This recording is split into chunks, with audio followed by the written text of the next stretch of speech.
There you are. I was worried you might stop to collect treasure chests opened by the Seelie along the way. It would have taken you so much longer to get here. Another conversation I cannot hear. I am delighted to see that you understand what takes priority, and that your adventurer's instinct has not swayed your resolve. Really, I must applaud you for it. You should know. Paimon's head. Okay, I'll try and keep it short. My senses are telling me that this is where we shall find the entrance to the ruins. Oh, cool! Well, what are we waiting for? Let's open it up and see! Patience. This was a sanctuary of great importance to the Hyperboreans. A special process is required to open the gate. Oh! Like the place that housed the Eternal Moon's marrow? Okay, so what's the plan? Need us to do anything? And just the short version, if you can. Ah. Alright then. I was planning to start with some background on the invention of these techniques. Are you sure you don't want to hear it? It's quite informative. Remember what you were saying about priorities? Fine. Simply put, we need 3 human representatives to successfully undergo a process of Kuvaki resonance. Think of it as a test from the 3 moon goddesses to see if the entrants are qualified, with the most recognizable qualification being Kuvaki. Pretty sure Lauma would ace that test. Oh, wait. But we need 3 people. I also have no doubt that the Moon Chanter would be qualified, but we would need 2 other people with the same constitution. Therefore, the most feasible method is not so much to follow the rules, but to figure out how the test functions and find a workaround. I've done some research, and it turns out the mechanism is rather crude. We'll simply need humans to stand before it who have sufficient Kuvaki energy within them. I'm with you so far. How do we get the Kuvaki in them? The easiest way would be transfusion. Take some Kuvaki from Nodcry's soil, put it into the bloodstream, and get it circulating in the body. So we're going to cheat on the test? Precisely. There are other methods, but this is the simplest one. Cheating the system is much easier than trying to hide from it. Huh? Sorry? Does the idea of cheating upset you, Miss Lauma? No, that's not it. I suddenly had an idea. Oh, what is it? It's about Moon Prayer Night. I figured out a way for Kuthar to join in the festivities. Huh? But as Paimon said, we need to have our priorities straight. Let's get back to the test. I'll follow up with Nefer on the festival arrangements. Oh, okay. Anyway, is this really the best method we have? A Kuvaki transfusion sounds dangerous, no matter how you slice it. If you think that's dangerous, wait till you hear the other methods. I'd be more than happy to go through them if you'd like. There are several. No need, we're good. Let's go with this one. Very well. Kuvaki transfusion it is. Now, I should mention that the risks can be greater or lower depending on individual compatibility. It would be rash to simply infuse the Kuvaki and hope for the best. If the body rejects it, the reaction can be quite severe. The symptoms are similar to another condition that some people living here suffer from, known as congenital Kuvaki sensitivity. So, before we execute our plan, I will perform a simple test of my own to see who is compatible and who is not. Once that is done, we will have to complete the resonance process as rapidly as possible. The participants must remain stationary while the Kuvaki circulates and bonds with them, and they mustn't eat or drink anything. What? No eating or drinking? That's some hardcore fasting. They'll all be monks by the time they're through. 3 days. Oh, it's so long! And we still need to find find 2 more people who are not just compatible, but also willing to volunteer. Fasting? What are they talking about? Really? Don't you want to think this through? Haha, count me in too. 3 days without food? I can handle that. Miss Nicole has made it clear that this is the easiest way. The way I see it, there's nothing else to discuss. It's time to step up. Yeah, you're right. In that case, Paimon volunteers to be Captain of Logistics. She'll keep the fires lit and grab some spare clothes to keep you comfortable. Then we'll start with you first, Traveler. Please step forward.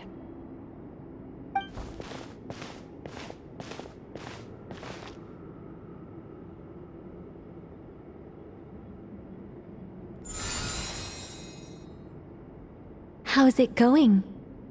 Do you feel anything? How about now?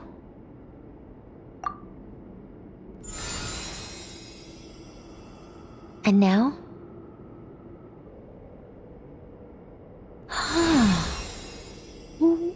What about now? You guys, it's not a competition, you know. All right, I'm officially impressed. Even as a descender, you can withstand far more than I imagined. It's like I summoned a giant stone titan to arm wrestle you, and your arm hasn't even moved an inch. In my last attempt, I infused 5 times the amount of Kuvaki required. Yes, safe to say, compatibility won't be an issue for you. You're eligible to join. You're next, Mr. Varka. Sure, here goes nothing. All right, I'll start where we left off.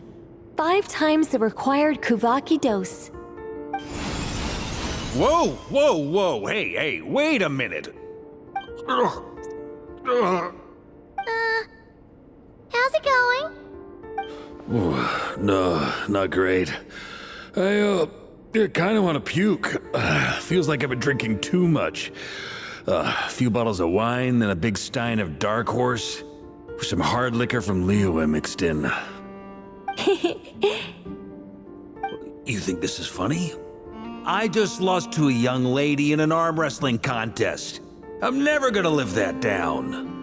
My apologies. I'll lower the concentration and try again. Oh.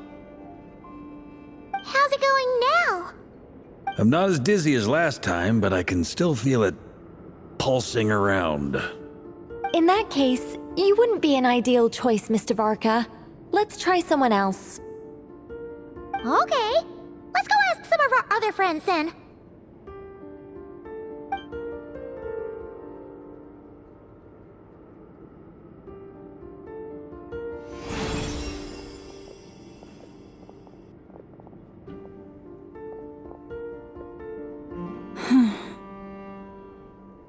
No surprises here, Miss Moonchanter.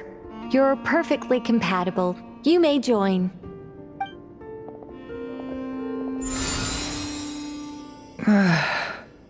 I'm getting a slight headache. Shame. You were so close. Whoa, I'm itching all over. Allergic reaction. We can't have that. Huh? Well, are you gonna start a what? The Hexenzirkel is an organization that cares for and protects children. We will not have them do dangerous things. Not even tests.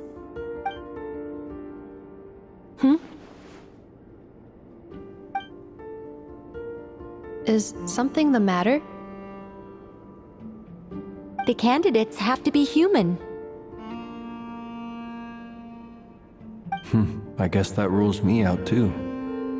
Huh. Everyone except the Moonchanter got beaten. Guess I don't need to feel so bad after all. I mean, looks like this isn't gonna be as easy as we thought. Perhaps I could ask for volunteers among the Frost Moon Scions.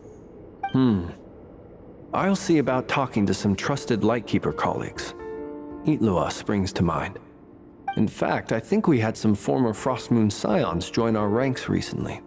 Can you give me the scientific explanation for how the test works? I can probably make some kind of test bot.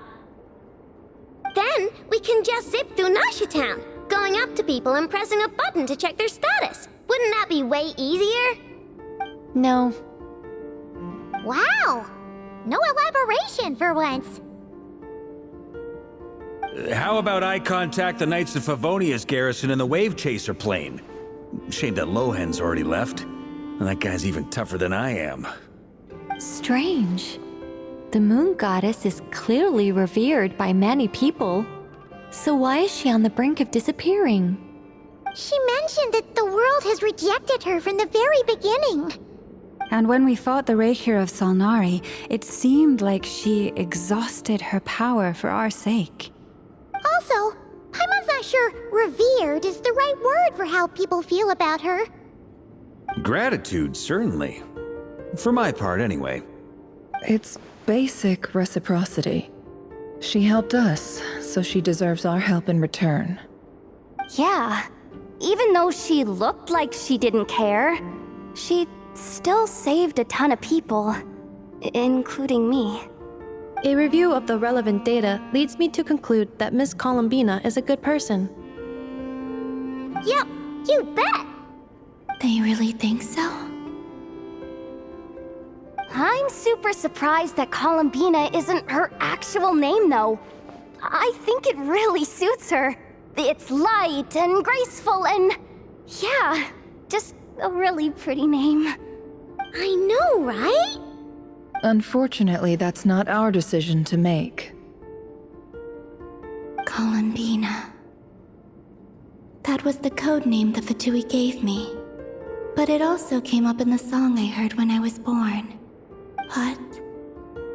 is that really all there is to it? What do I truly think of my own name? Is there anyone left who will still call me by that name?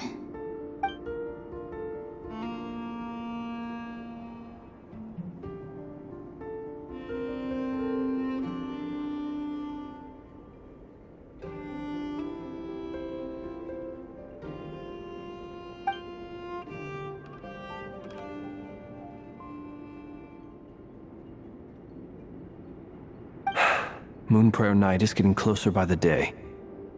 We're running out of time. We need to look for other candidates. Then allow me to try. Huh? What are you doing here? You contacted your friends via the Adventurers Guild. Sandrone has been keeping an eye out for something like that, so she informed me. Since I have the ability to accommodate a moon marrow, I should prove to be a suitable candidate. Arlecchino. When can we begin? I see. We can begin right away. How was it? Did you feel any discomfort? Not at all. Then it seems we shan't need to look for additional candidates after all. Great! Cool. Alright, like Paimon said, the rest of us can take turns making sure the three of them stay warm and comfy. Then, my job is to take care of the caretakers. I will ensure everyone receives food and accommodation. I'm ready as well.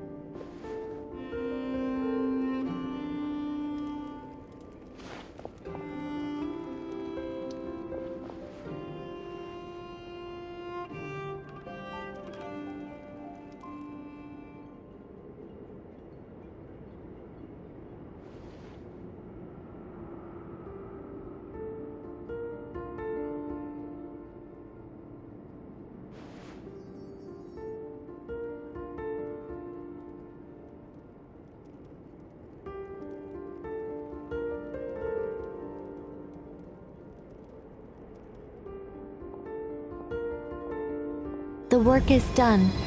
The sacred scroll shut. The stars grow dim, the people silent. The white sun sets, the silver moon rises. O path to the temple, appear now before us.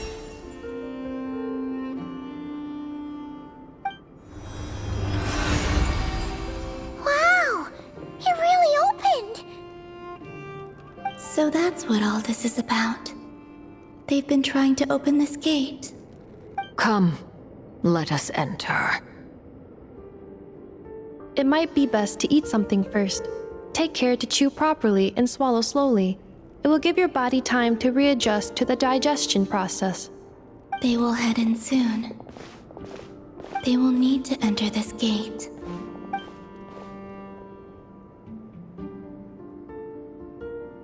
Huh? I cannot pass through. Is it because I have no physical body? It has been 3 days. My strength has all but completely faded. Can I really hold on until Moon Prayer Night?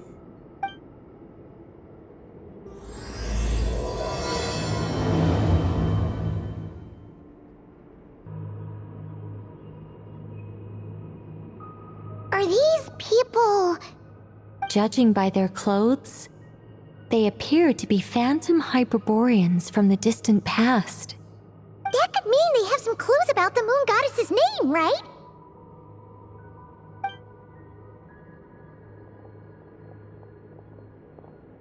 Hey there! Could you tell us what the moon goddess's name is? Sorry. That's probably a weird question, huh? How do we explain this? The moons are long gone, and their goddesses are dead. Their names no longer mean anything. When a new moon goddess is born, we will surely know her name. We have used every last resource at our disposal. All that remains is to wait, patiently and quietly.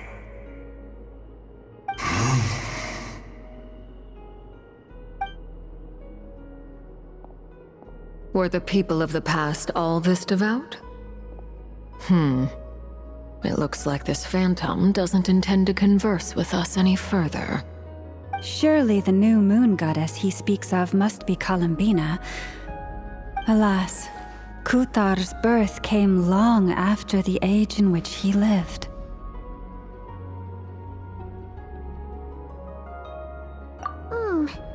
But, maybe if we find a phantom from a more recent age, they might know Columbina's real name.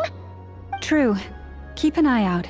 We should be able to tell which era they're from by the clothes they wear. Yeah, you've been pretty talkative this whole time.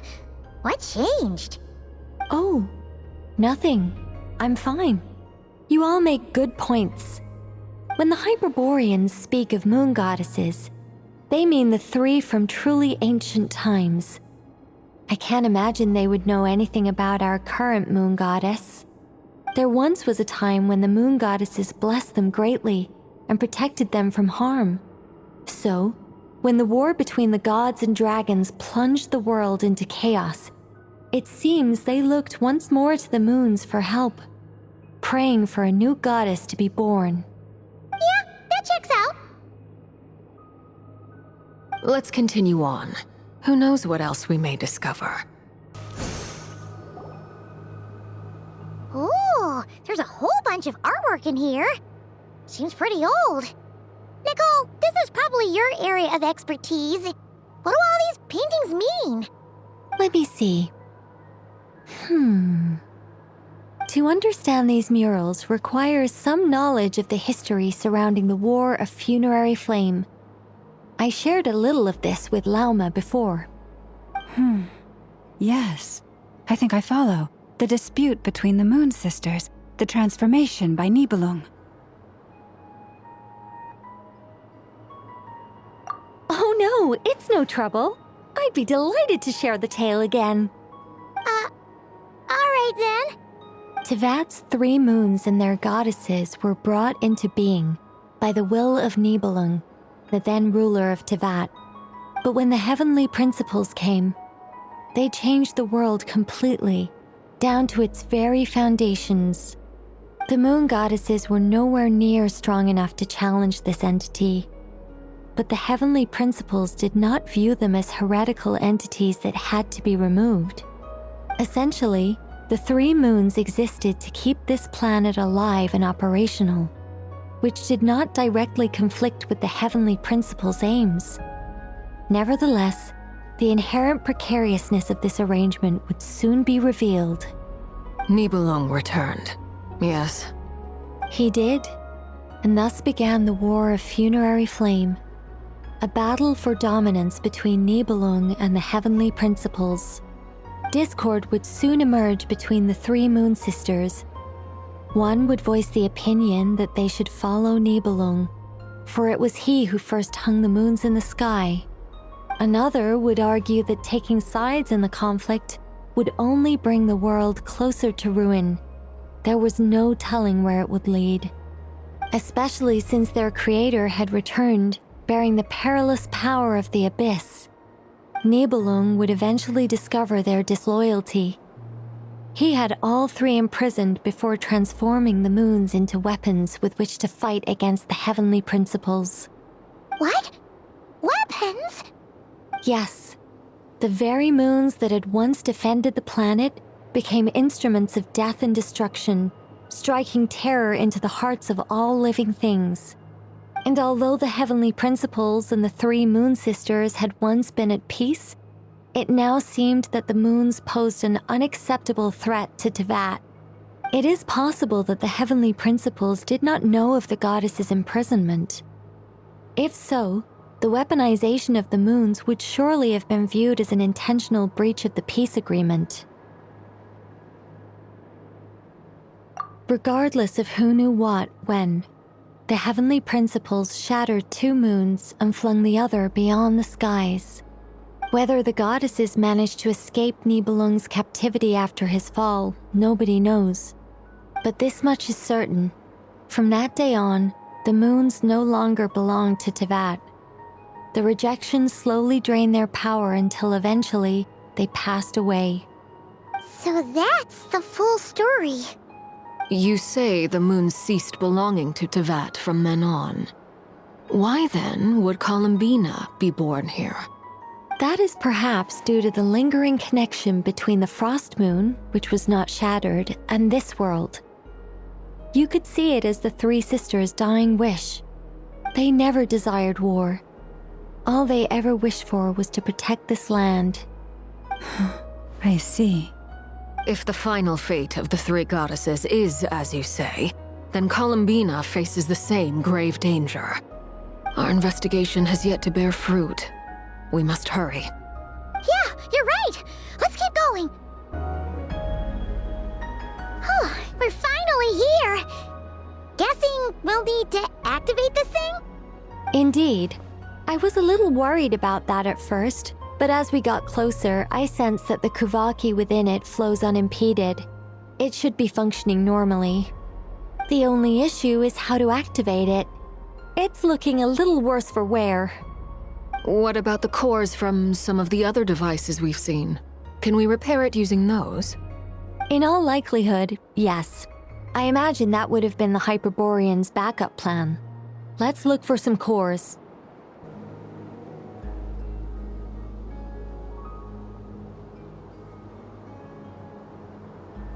This is where the people of Hyperborea communicated with the moons.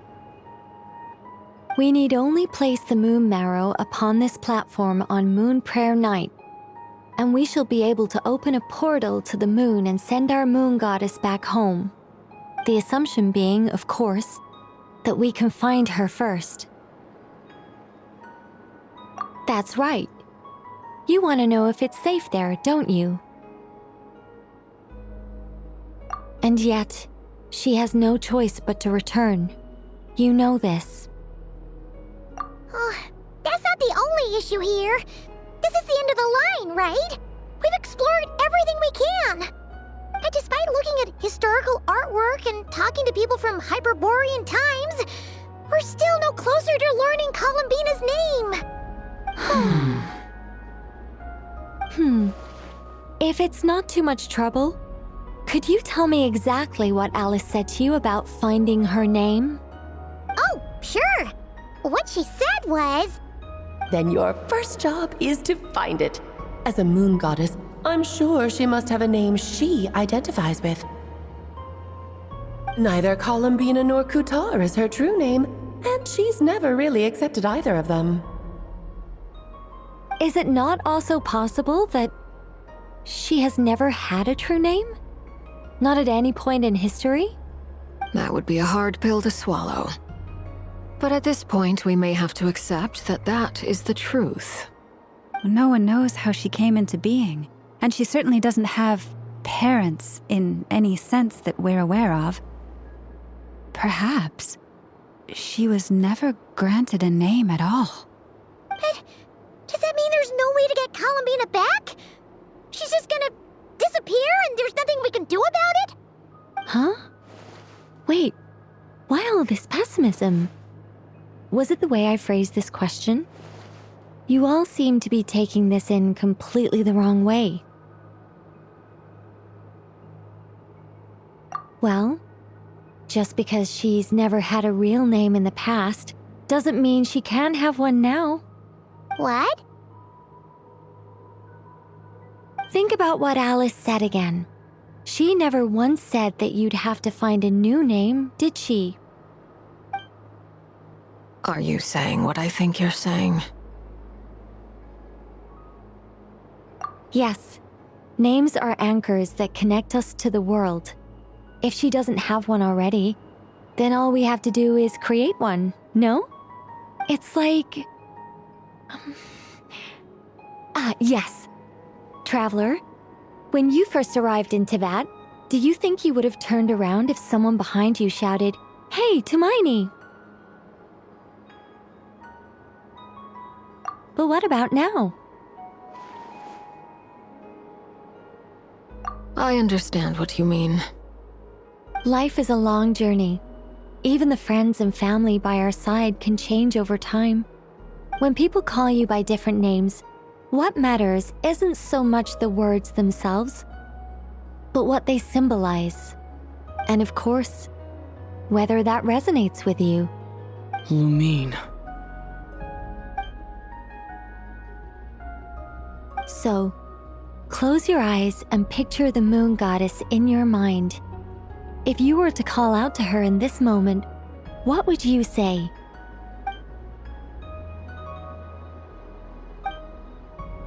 Columbina. Columbina. Paimon will call her Columbina too. Well, she has long forsaken everything that Kutar represents. I think from now on I should call her Columbina too. Well, it sounds to me like you found your answer. Are you sure? Is it really that simple? We haven't found her this whole time, and not for lack of trying. For a journey like this, the process is every bit as important as the outcome. Had you not searched far and wide, rejecting every other answer you were offered? How could you have come to an answer you felt was finally correct? Oh, it all makes sense now. This has Alice's fingerprints all over it. Are you suggesting that Mage knew from the start that Columbina never had a real name to begin with?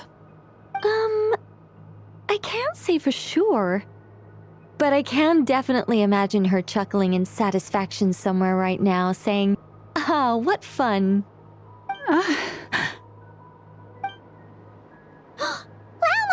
your antlers! You should hurry. The festive moon has begun to rise.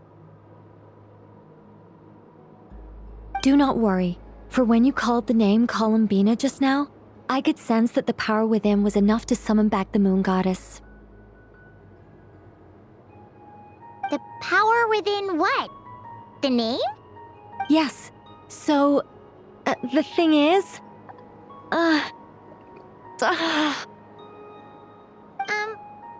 What's wrong now?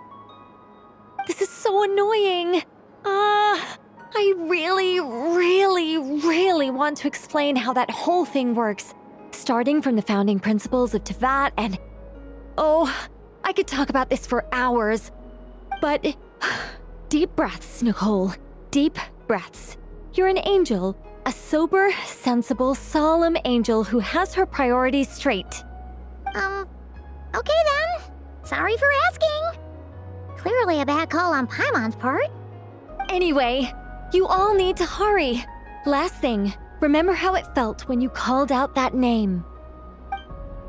Then it is agreed. By the name Columbina, we shall find her. Then we'll throw her the best Moon Pair Night party ever! And at last, we will send her home.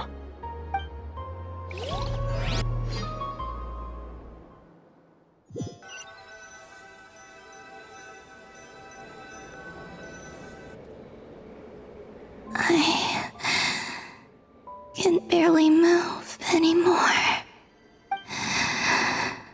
My consciousness is fading away. Have they come back out? I'd love to see them one more time.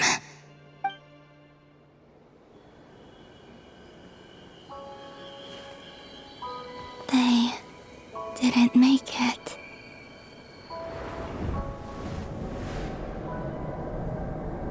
Could you tell me your name?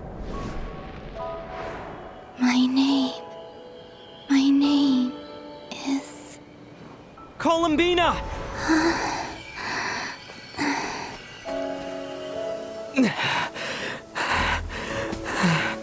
Columbina! Are you here? Columbina! That's the name you gave when we first met. And it's what I've called you ever since. Columbina. It's a fine name. I have many fond memories of Columbina, and so do all of your friends.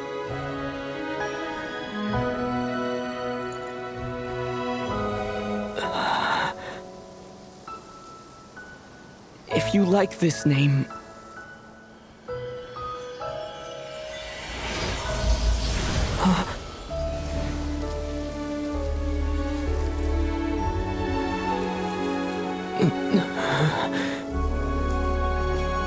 Looking for me?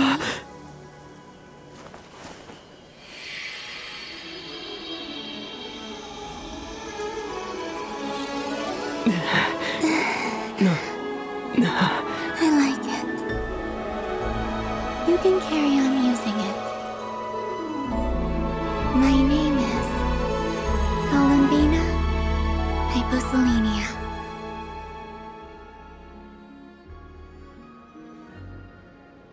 Columbina Hyposelenia. That's a wonderful name. I never thought that Columbina would become my real name. But after I met you and my other friends, the things that this name stood for slowly began to change. It went from being a Fatui code name to something my friends call me.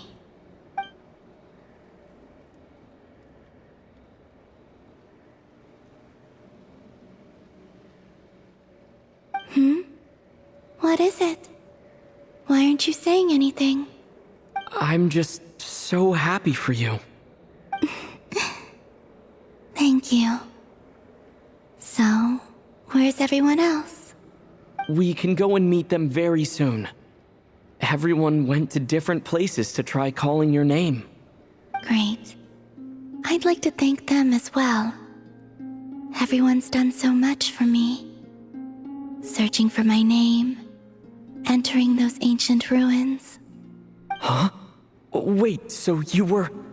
Yes, I was there. Not physically, but my consciousness was still holding on. I followed you the whole way. Starting from when? You turned around and called out my name while you were in Nasha Town.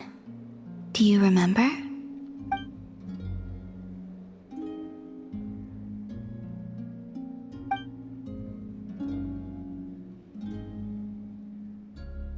Let's go. We don't want to keep them waiting. Sure. In that case, come with me. But...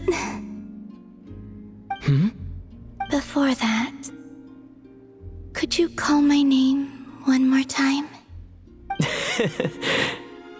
Sure. Come with me, Columbina Hyposelenia.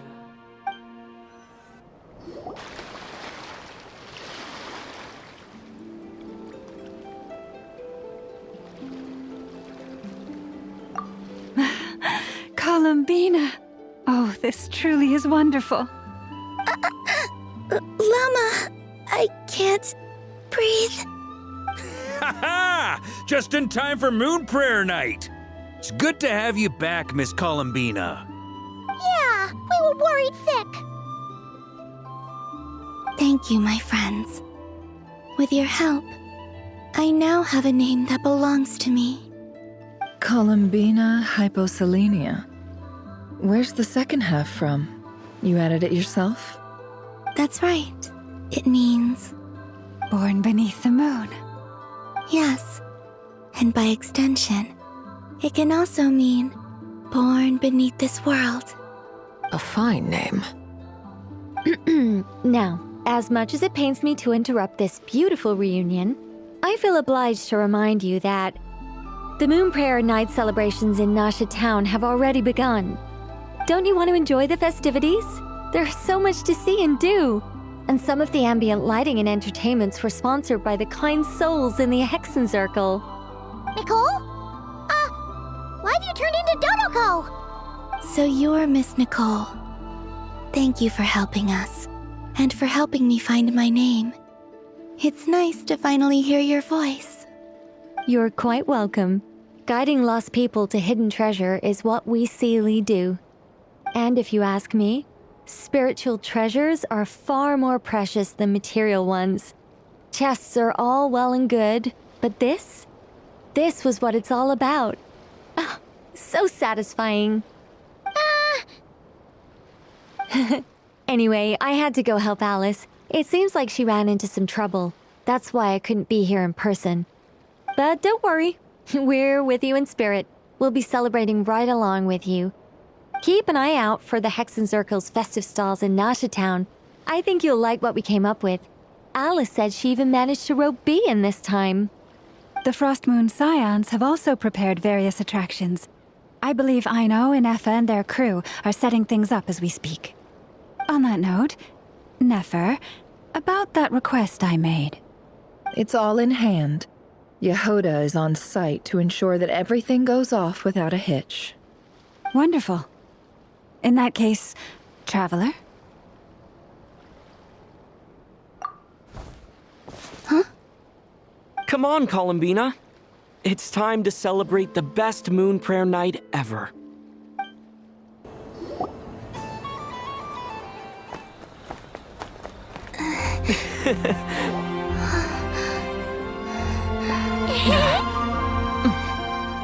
Hey, young lady.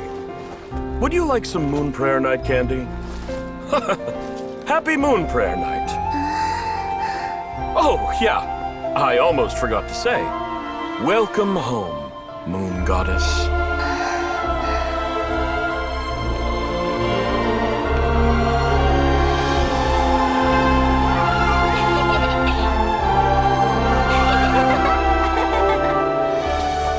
Welcome home, Moon Goddess. Welcome home, Moon Goddess. Welcome home, Moon Goddess. Turning Nasha Town into her home is a festive gift. A rather brilliant idea. Perhaps this is what Nodcry, Columbina's home, should have been like all along.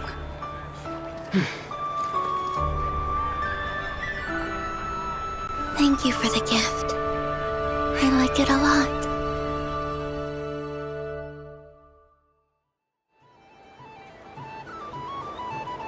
This feels like the surprise of my life. I do. I never imagined I'd ever get to enjoy Moon Prayer Night with everyone so freely. we're happy. Quite a strategy you came up with. Hide the tree in the forest. It's not your usual style, Lauma. Is there something about Moon Prayer Night that enhances what's in your head as well as the antlers on top? Apparently so.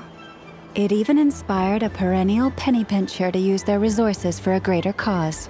It truly is a magical festival.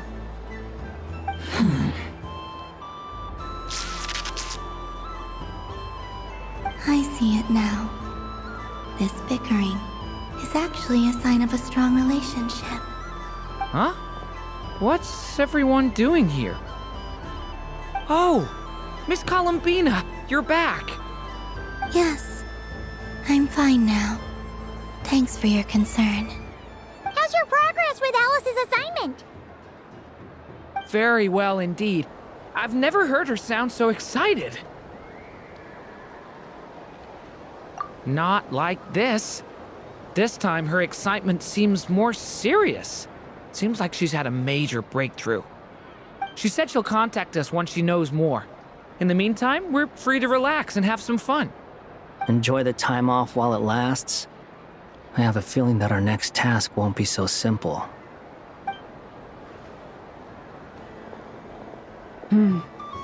I should go. I still have a few things to attend to at the Frost Moon Scion stall. And I think I'll take a look around. With any luck, this once-in-a-year festival will come with once-in-a-year opportunities. Hold up a second. Where's Varka? I believe he made a beeline for the flagship the moment he entered Nasha Town. Ah, that's Mondstadters for you. They know what they want when festivals roll around. Goodbye for now, Columbina. I hope you have a wonderful night. I will.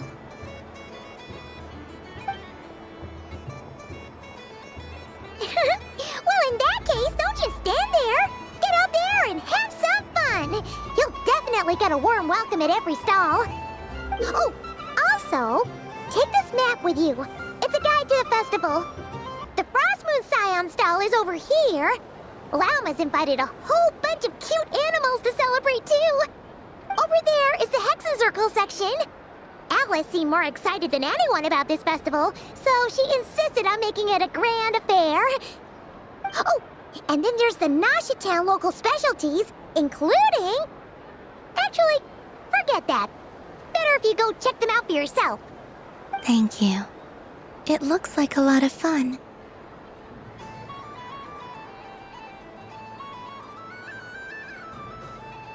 You're not coming with me?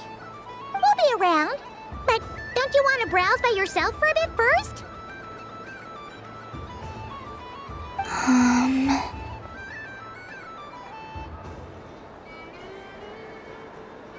Yep. If you find something you like and want to try it out together, just give us a shout. We'll be right with you. Otherwise, just relax and enjoy yourself. There's so much on offer, so try to experience as much as you can. And don't forget to stuff yourself with all the delicious festival food!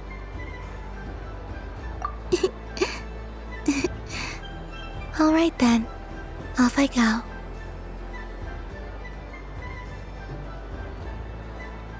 Moon Prayer Candy! Beautiful, tasty Moon Prayer Candy! Buy a whole box, share it with your friends and family! Candy? To share? I wonder what flavors everyone would like. Welcome home, Moon Goddess. Fancy a box of Moon Prayer Candy? Sure. I knew you would. Now, what flavor would you like? I'm not sure. What flavors do you have? Is this for yourself or as a gift? A gift for my friends. Ah, I see. In that case, I'd recommend apple, lockaberry, or midsummerberry. Those are the most popular. Do you have nocturnal blossom flavor? Huh. I've seen couples give those as gifts before, but I did not know they were edible. No? Okay then. Moonfall silver? You did say this was for friends, right?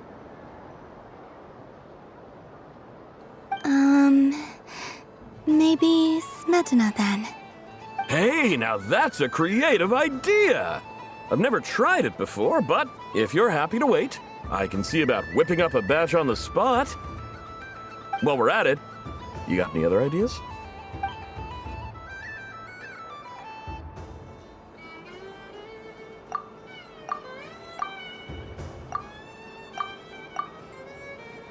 Here you go. Every flavor you asked for is in there. Thank you. Haha, I should be the one thanking you! You brought me a whole bunch of new business. It's like a genuine blessing from the Moon Goddess. I hope you and your friends have a lovely night.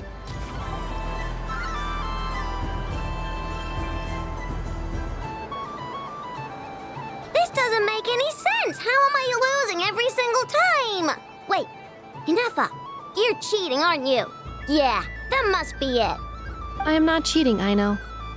Uh-oh, sounds like Inefa's turning into a big baloney bot. I think it's time for some serious maintenance. Moon Goddess, help me. Miss Columbina, Aino is attempting to cheat. What the?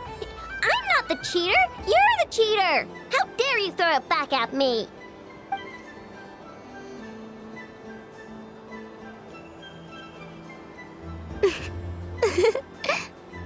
Alright, fine. Let's all laugh at Aino. Just you wait till I get home, because I'm gonna make a game bot that can win 100% of the time. Let's see you laugh when I come back and beat your butts. You'll all have your heads covered in stickers when I'm through with you. We came to check everything was okay after all that yelling, but,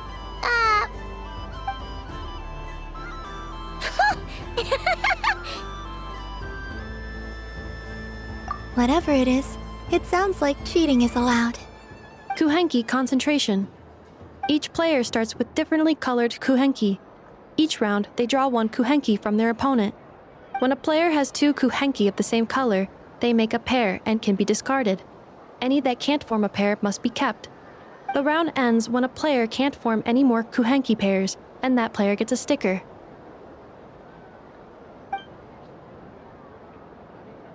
ooh, can 4 people play as well? That is fine, so long as the turn order is fixed beforehand. Alrighty then. In that case, the 2 of us will join as one team. Okay, but if you lose, you're both getting stickered. I don't want to hear any excuses. Sure. And if we win? If you win, only one of you gets to sticker someone else. I have taken to calling this. I know logic. Hey, lay off me, all right? Okay, so we're starting the game from scratch again, which means all my stickers so far don't count. Looks like Luonatar is the Kuhenki of honor for this game. Anyway, let's go clockwise, starting from Inefa.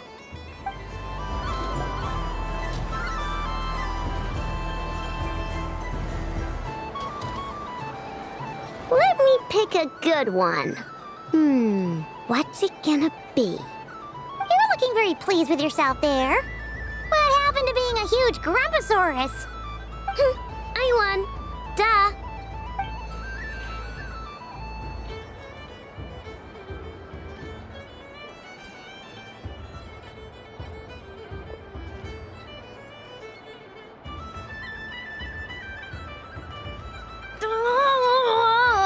Me again? Don't fidget too much, Aino, or the sticker's going to fall off.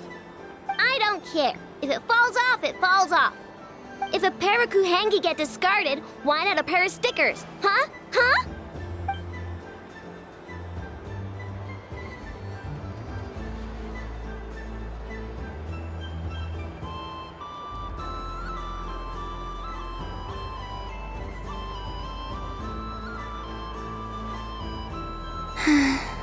I've lost. Sticker, sticker, sticker!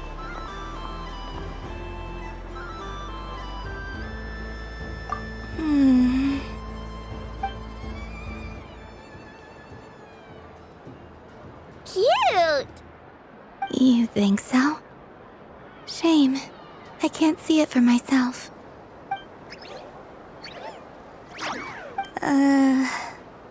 What did Luanatar say?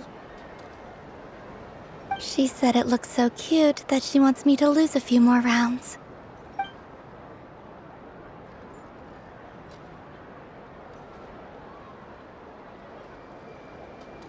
Who put these stickers on Paimon's eyebrows? Ugh, she can barely see! Alright, now, I think we got enough evidence to prove that there's a serious problem here.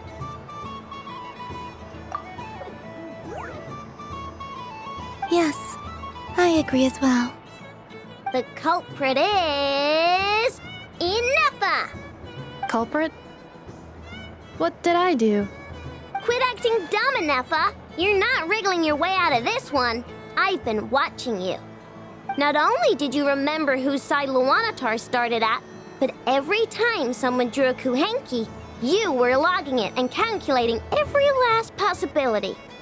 Which Kuhenki pairs were gone, who had what color Kuhenki in their hand, even our facial expressions.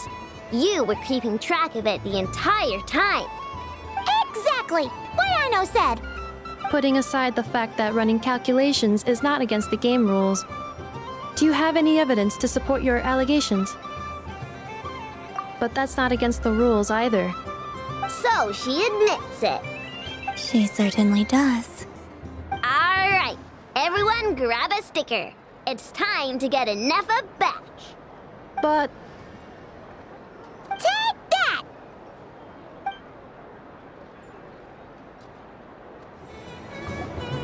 Sunny days! I prefer sunny days. Ah, well, you are as warm as the sun itself, Moon Goddess. Very well. I believe your spirit animal has to be this most adorable chic badger. Wow! Thank you, Mr. Talking Magic Lamp. Have a very happy festival, Moon Goddess. Lance? That's you, isn't it? Shh. It's our little secret, my dear traveler in Paimon. Okay, sure, but why are you here selling sugar sculptures?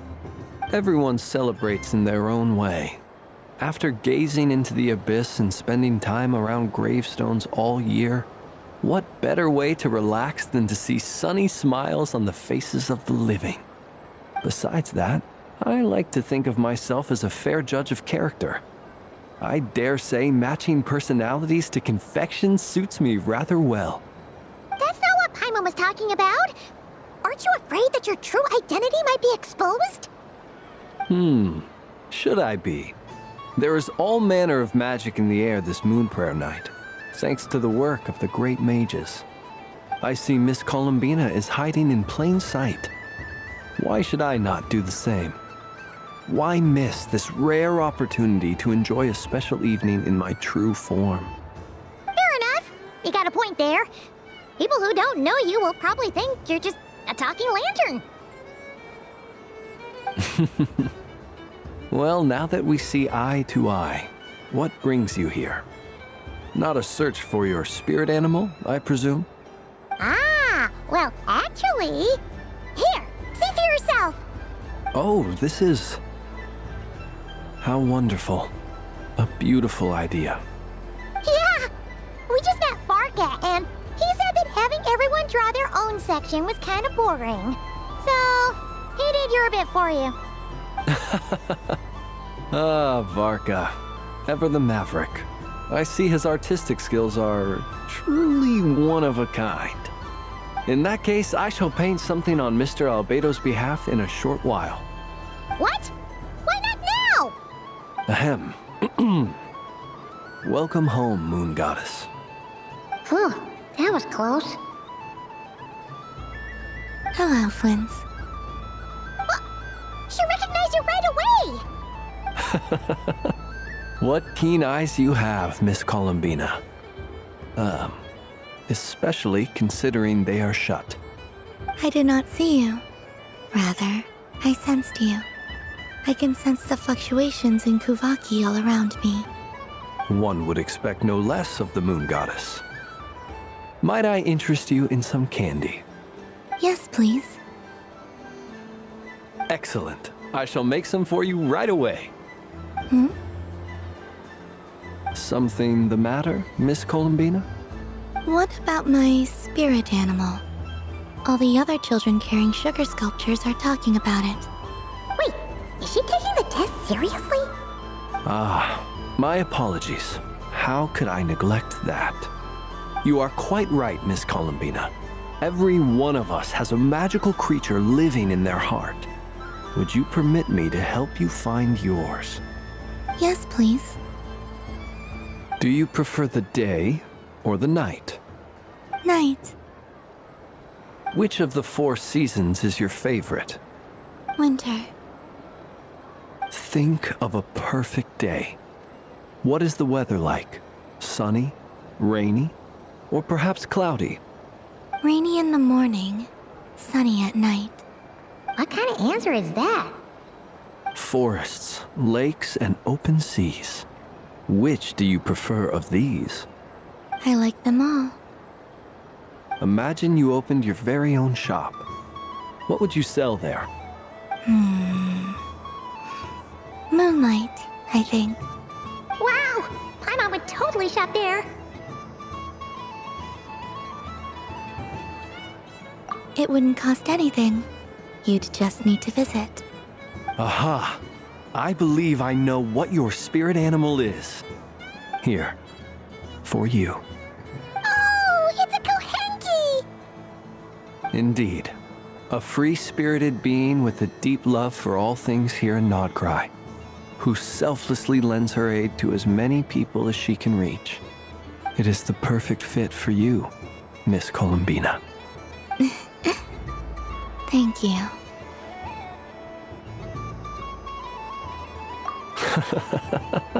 It would be my honor. But you shall have to forgive me. We have known each other for quite some time. I doubt there is any answer I could give that would come as a surprise to you. So instead, would you accept this sugar sculpture as a token of our friendship? It's a lantern. Hey, why don't you two go enjoy your candy over there? Paimon wants to try out this spirit animal thing too. Right, Flint's? Come on, play ball. I got this drawing done. But I want to hear Paimon's answers. But it'll probably take ages. Paimon's a complex soul. And we don't want your candy to melt while you wait, huh? Oh. Okay then.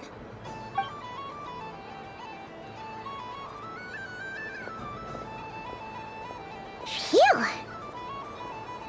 Nice excuse, Lady Paimon. That was some quick thinking. Yeah, no thanks to you. A little help next time.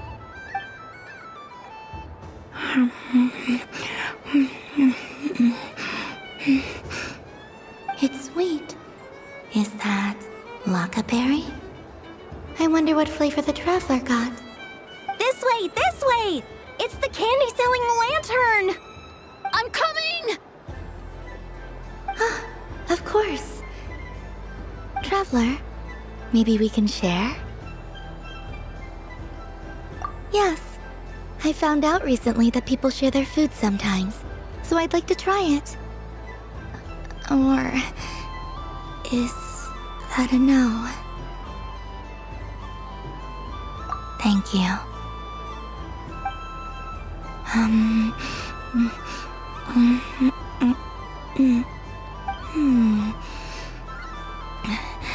Yours is a little more sour than mine.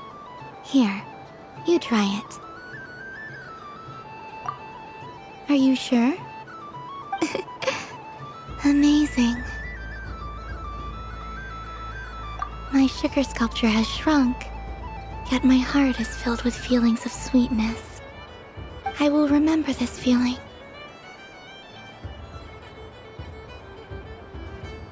Sure.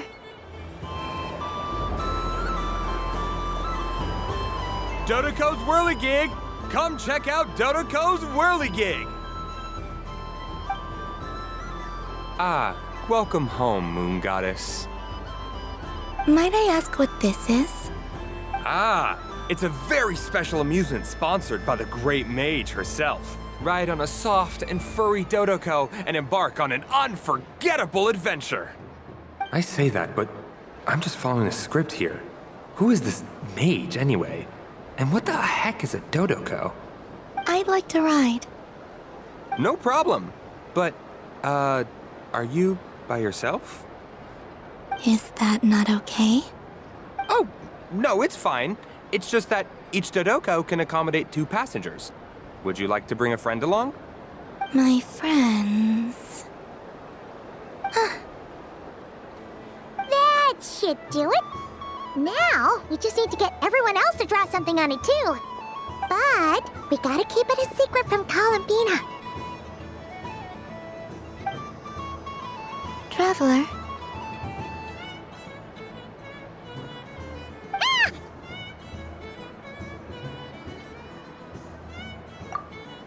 I want to go on that ride. Will you join me?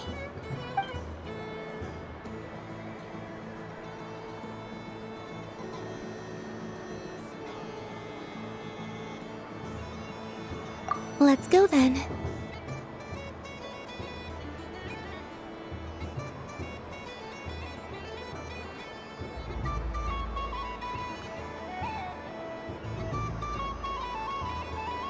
Don't worry. Paimon will do the rounds. You go have fun.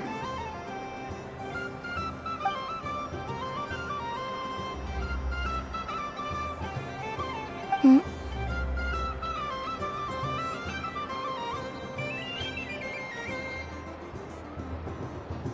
All right.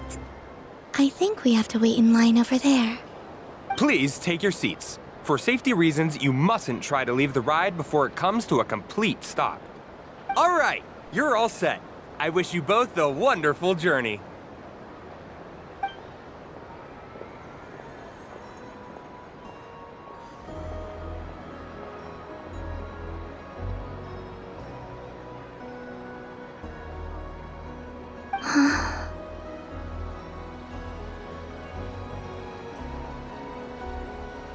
Not bad. It reminds me of riding a moon lane. Sometimes, the Kuhenki circle around me like this, playing their beautiful melodies.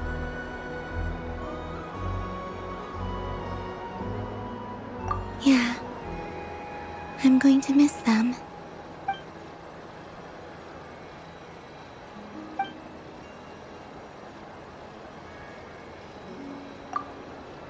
It does.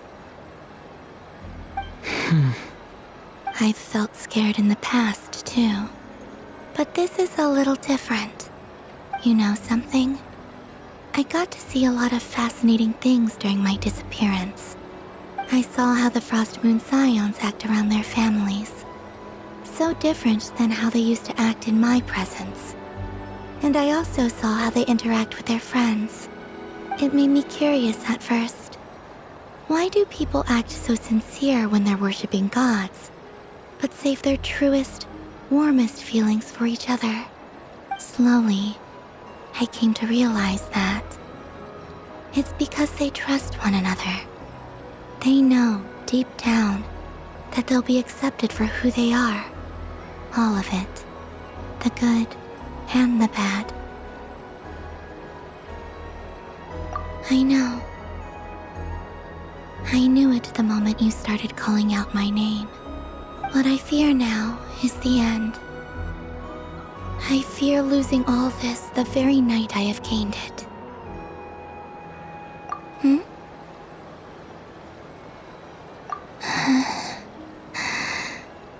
Thank you for this conversation. Thank you for listening to me.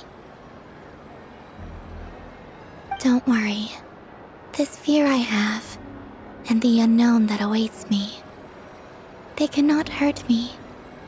Not when I possess a treasure far greater. I just want you to remember this version of me, the real me, on this final night together. Dear passengers, Dodoko's awesome adventure has come to a close. Please leave in an orderly fashion, and we look forward to seeing you again in the future. Don't want the journey to end, huh? Don't worry, you two. There's always another adventure waiting just around the corner. But I was aiming right at it! Aw, what a pity. I saw it with my own eyes. You were so close. So very close. That's not true! It dodged out of the way right as I was about to snag it! I'm sorry? You heard me! This paper frog can move! I swear! Dear, oh dear, what are you saying? How could a paper frog move? Unless you believe there really is magic in this world. But even if I, the mere humble merchant that I am, knew such magic, surely I would not use it on a paper frog. I'd sooner give Mora legs, so I could walk right into my purse. My dear, dear customer, why not have one more try? This time I'll give you 12% off, a very generous discount for one of my most regular customers. Just think about how much experience you have under your belt now. You're sure to win the next one. Darn, I used up all my coins. I'll be right back. Just gonna fetch some more from my house. Take your time, but don't take too long. This event is Moon Prayer Night only. Miss it, and you'll have to wait a whole year before I'm back. Next customer, please. Welcome.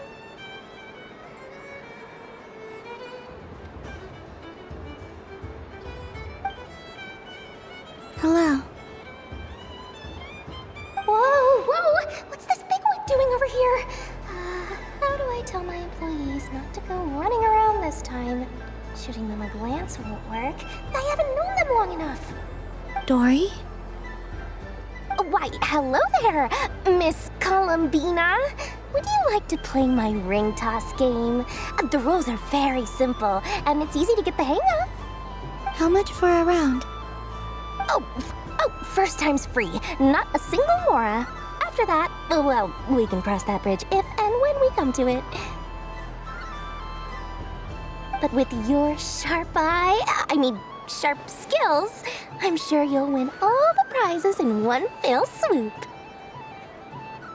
That was an obvious enough hint for them, right? Right? Let's see now. Let's see. Wow, very good. That's the highest score we've had all night. And here's your prize. Now, how about another round? As for the cost... Happy Moon Prayer Night, Miss Columbina. Happy Moon Prayer Night, Durin and Hat Guy. Are you here to play the game? Yes.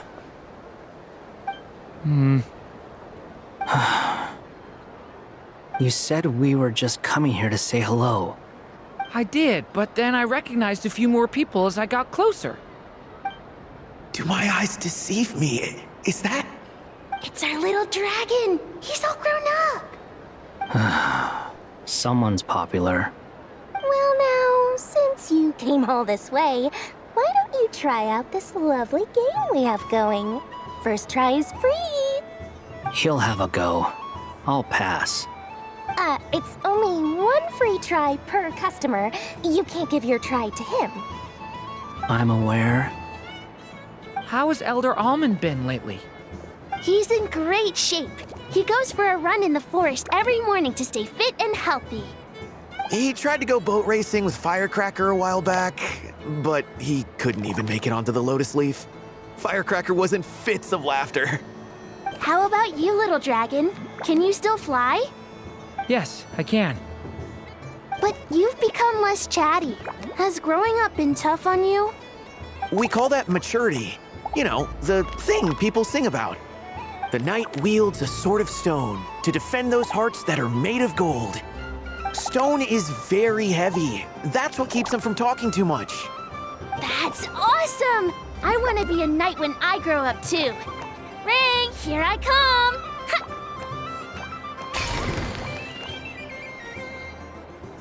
the hat-wearing man. I never thought I'd see you again. You seem more determined than when I saw you last on the train. If you say so. Oh, I do say so. The people you once helped see it clearly. It's because you are once again on the right track. May the engine in our hearts propel us to the station of our dreams. I can move! I can move now, Roselle! What are they doing, running into the rings like that? You got them all so quickly!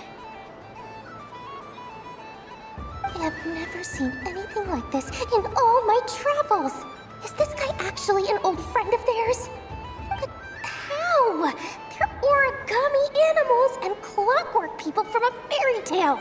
Getting to know them would be quite an arduous task, unless they share a hometown? I have to get to the bottom of this. Next time I see the Great Mage Alice, I shall demand answers. Thank you, Dory. I had a lot of fun. Now for your prize. Where did I put it? Give me a moment to dig it out. Oh, sweet grand prize. How I wish I didn't have to let you go. Good thing I've already turned a profit from the customers earlier in the night. Otherwise, I'd have wasted all my hard work. Okay, I'm back. What? I leave for 2 seconds and someone's already claimed the grand prize? Oh, well, these things happen, you know? Perhaps you'd be interested in one of the other prizes instead. We've got all kinds of wonderful goodies here. Is this the thing you wanted? Here, you can have it. Huh? But... Don't worry about it. It will be happier with you. Oh, thanks so much, miss. Moon Goddess. Oh, goodness gracious, Columbina. Give me strength. How am I supposed to make any more money from this child at this rate? Daddy, look! That's the game I was telling you about! Forget it. She is the Moon Goddess after all. I'll think of some other way to swing this. Maybe I can try to hook this new kid. Huh? Oh, someone already won the grand prize. You can take mine if you want. What? Why?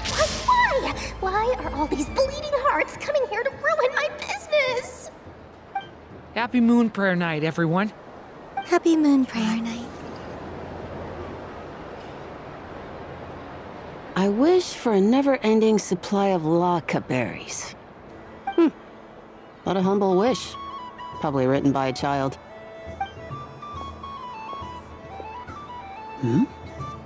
Is that Llama the Moon Chanter?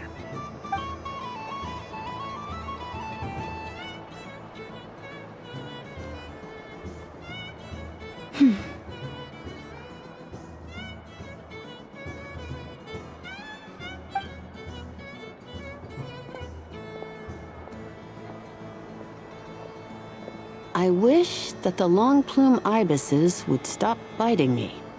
Oh dear, poor Llama.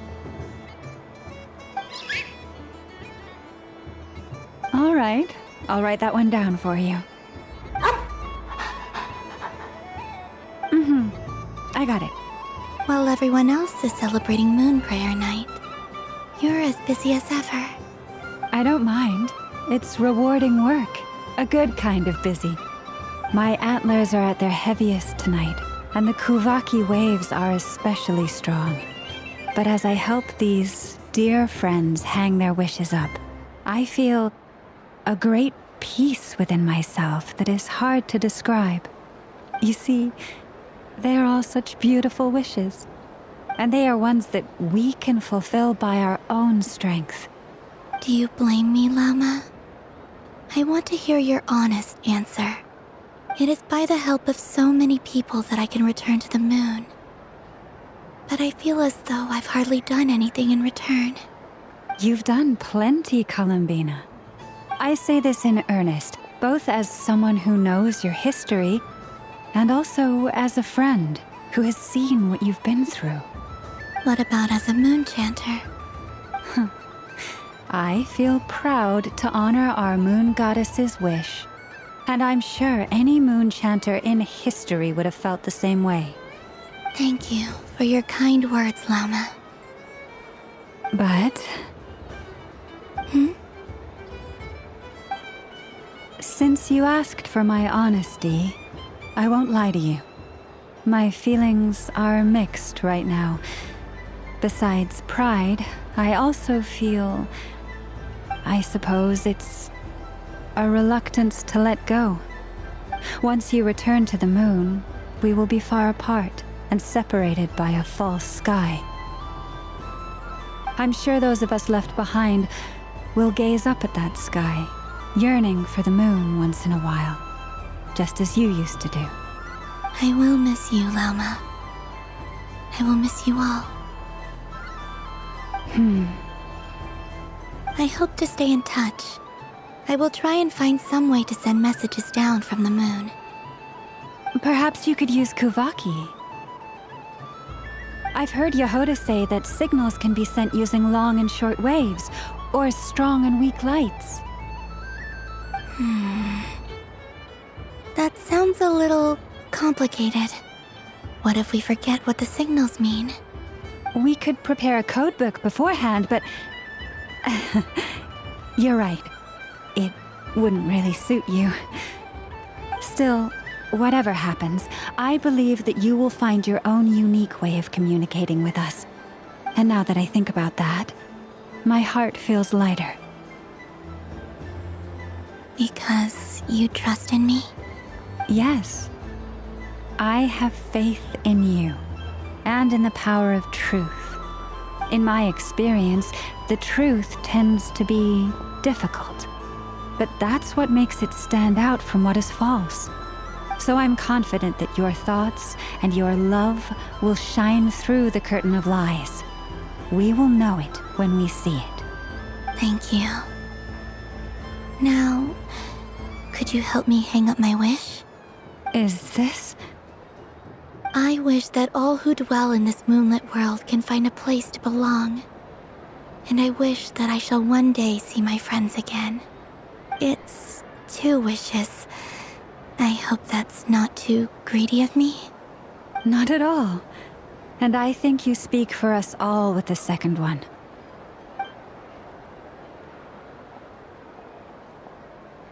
I shall continue to pray until the day that all of these wishes come true.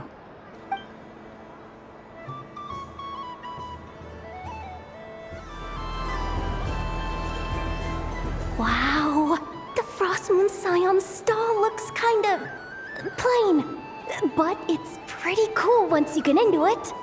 I don't go to Hisi Island much, but it's got that, like, old-world cultural feel. And if culture means we get more festivals, I'm all for it!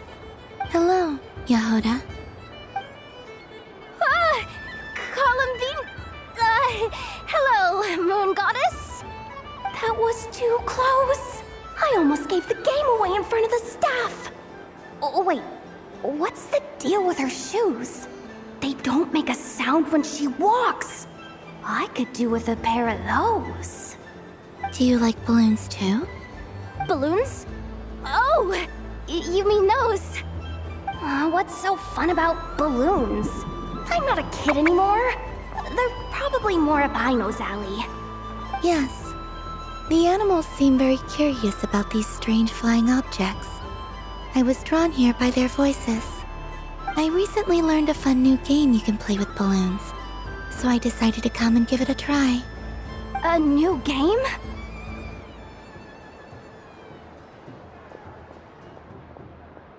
Hello. Welcome home, Moon Goddess. Here to buy some balloons? Yes. Could you give me a few that haven't been inflated yet? Are you sure? I guess it's not a problem, but... Yes, please. Thank you. Uninflated balloons? But those are just little rubber pouches. What does she want with those? Would you like to play the balloon game, Yehoda? Huh? Sure. I guess. How do you play it? Wait here a moment.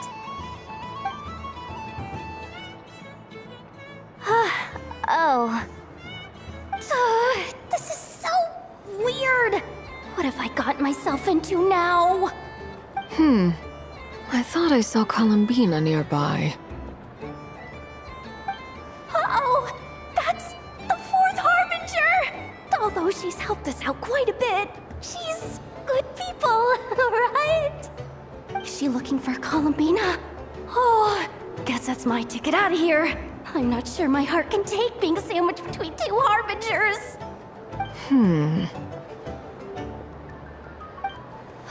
Which stall is she checking out? Oh, it's that other Frost Moon Scion's one. Try on the headgear, see what it's like having antlers or animal ears for a day. I wouldn't be caught dead wearing that stuff. So embarrassing. I have enough gear to carry as it is. Wait, what? She put it on? How peculiar. This would take some getting used to. I wonder if this is what it's like for Lynette. It really suits you, ma'am. What is this? She was so intimidating a moment ago, but now, dang, she's really rocking those ears. How does she make them look so cool? I suppose I may as well keep them on for now. All part of the festive experience. She's coming this way. How do you do, Miss Yehoda? Oh, jeez. Don't talk to me while wearing that thing. Where am I supposed to look? Oh, hey there. I'm looking for Columbina. Have you seen her? She just... Huh? Wait, is that what she meant by balloon game? Yeah. Huh? No fair! How come I get caught in the crossfire? An ambush from the rear? Is this a declaration of war, Columbina? Would you like to play too, Arlecchino?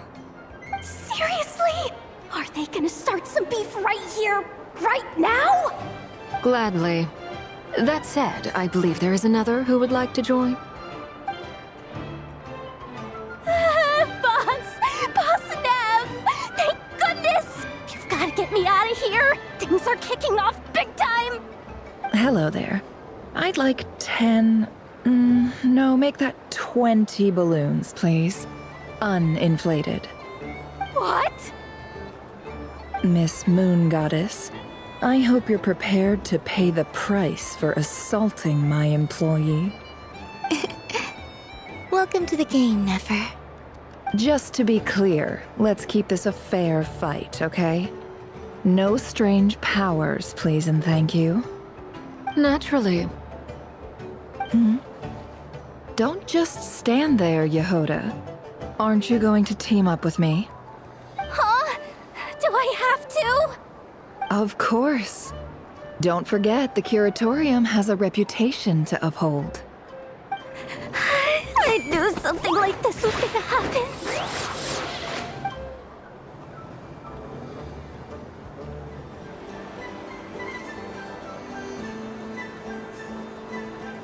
Well, look who it is. I heard someone went and disappeared on us the moment we let her out of our sight. They looked all over for you. Frankly, I didn't think you'd be back for Moon Prayer Night. Were you worried about me, Sandrone? You would like that, wouldn't you? Do you even hear what you're saying? It seems to me like you disguised yourself with festive headgear. Just so that you could come see me on Moon Prayer Night and make sure I'm okay. You didn't even bring Polonia with you. You? Ugh, I thought you couldn't see. I cannot. But I sense the confusion of those around us rippling through the Kuvaki currents. Based on what I know about you, let me guess what you're wearing. Is it cat ears? Shut up! I'm only here to protect the Fatui's interest in this territory. Running into you was pure bad luck. Really? But you were the one who asked Arlecchino to help everyone find my name. Columbina! Ugh! Just one more word, and I'll unscrew your vocal cords. It's Columbina hyposelenia now. Tell someone who cares. I've missed you, Sandrone. The whole time I was gone, I was thinking. I hope I get a chance to say some ugly words to you. Is that supposed to be a joke? Anyway, let's go play that game. What? You mean that frostfin whale? Yes. It's some kind of game where you get bitten if you step on the wrong tooth. Seems like fun. Who in their right mind would wanna? Because you're not a scaredy cat. Fine! You wanna play? Let's play. Don't complain when I kick your sorry butt. Lovely. You old geezer! I'm gonna beat the pants off you! Just you watch! I almost forgot. Sandrone? What is it now? You'd better not lose, or I'm going to beat your head in. What?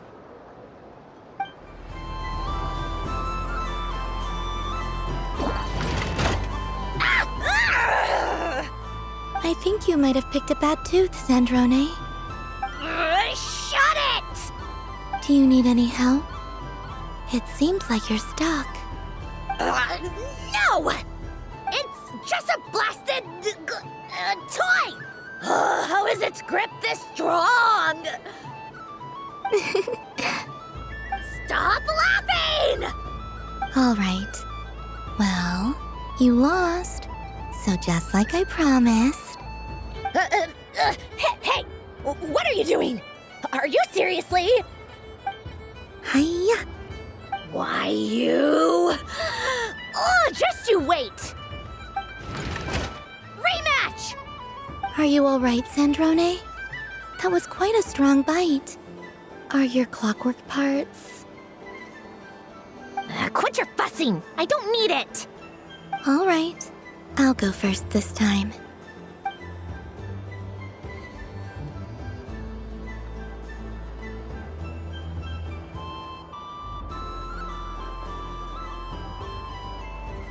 I see it now. She can sense which teeth are rigged. So I just need to avoid the same ones that she does.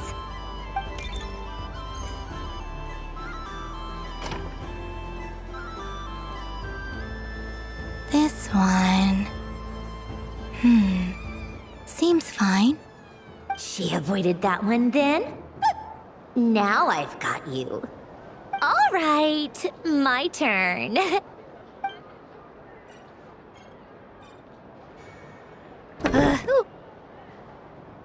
What?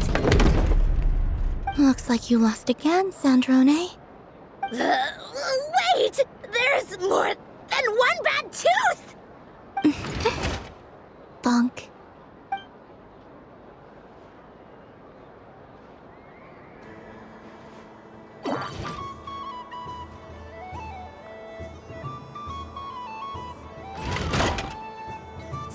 Stupid game! What idiot came up with this? Are you all right, Sandrone? You said some nasty things just now. Oh, I'm peachy. Should I let you bonk me on the head as well? Forget it. Come on, bonk away. It can be your consolation prize for losing so badly. I told you, forget it! You've always been so annoying. Singing right outside my door, inviting yourself to my tea parties, going AWOL. And now you're off to the moon or something. Of all my days with the Fatui, the times I spent with you, Arlecchino, and Rosaline, they were my favorite. I will not forget them. Just as I shall not forget this moment. We'll always be friends, no matter where we are, right? Who'd want to be your...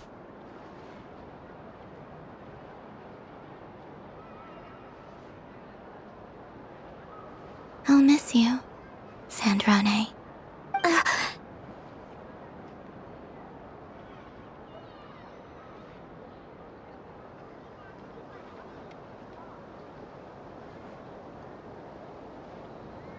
Goodbye, Sandrone.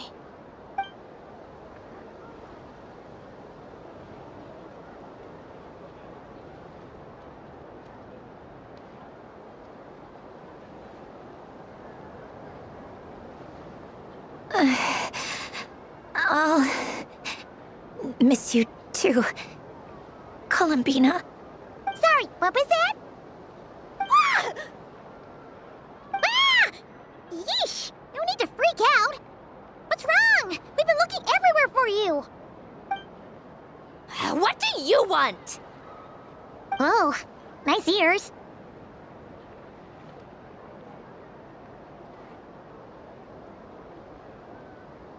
What do you want?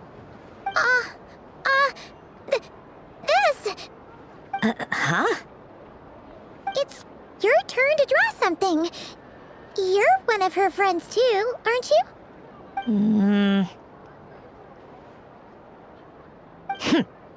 Doesn't know how lucky she is. Sorry?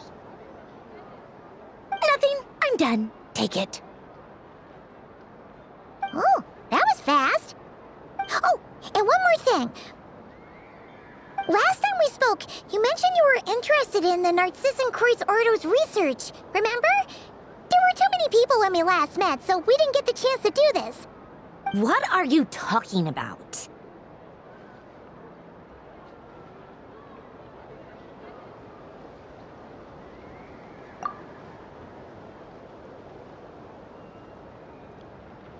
This is... Oh. Alain, Renee, and Marianne. Huh. The Holy Blade. A savior's plaything. It's not about whether I approve or not. These people, they would sacrifice themselves for the sake of the world. Especially Alain Guillotin and Renee. That is something I would never choose to do. Still, I didn't know they had any pictures left from that time. If I'd have thought to bring a camera, I'd have... What? Yeah, of you being bitten by the frostfin whale and Columbina bonking you on the head. Tear it up! Now!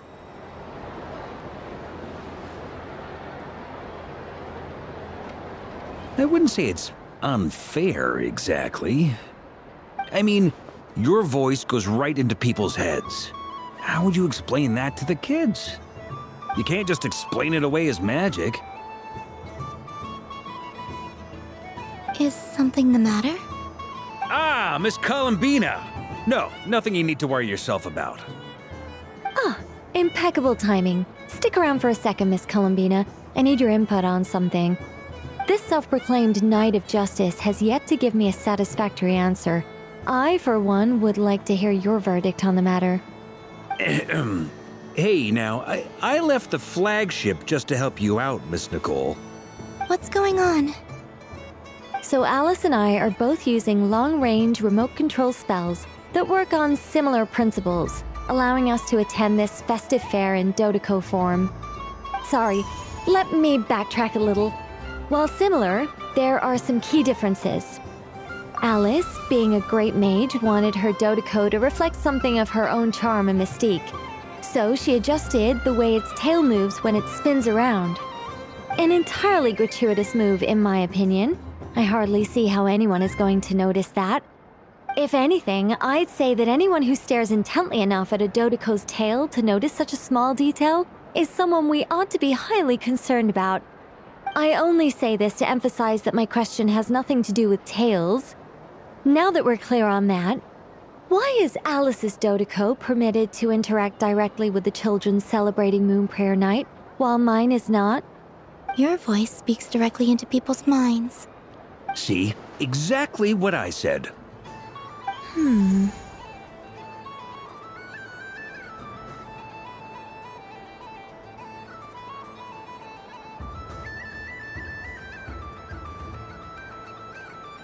Miss Nicole?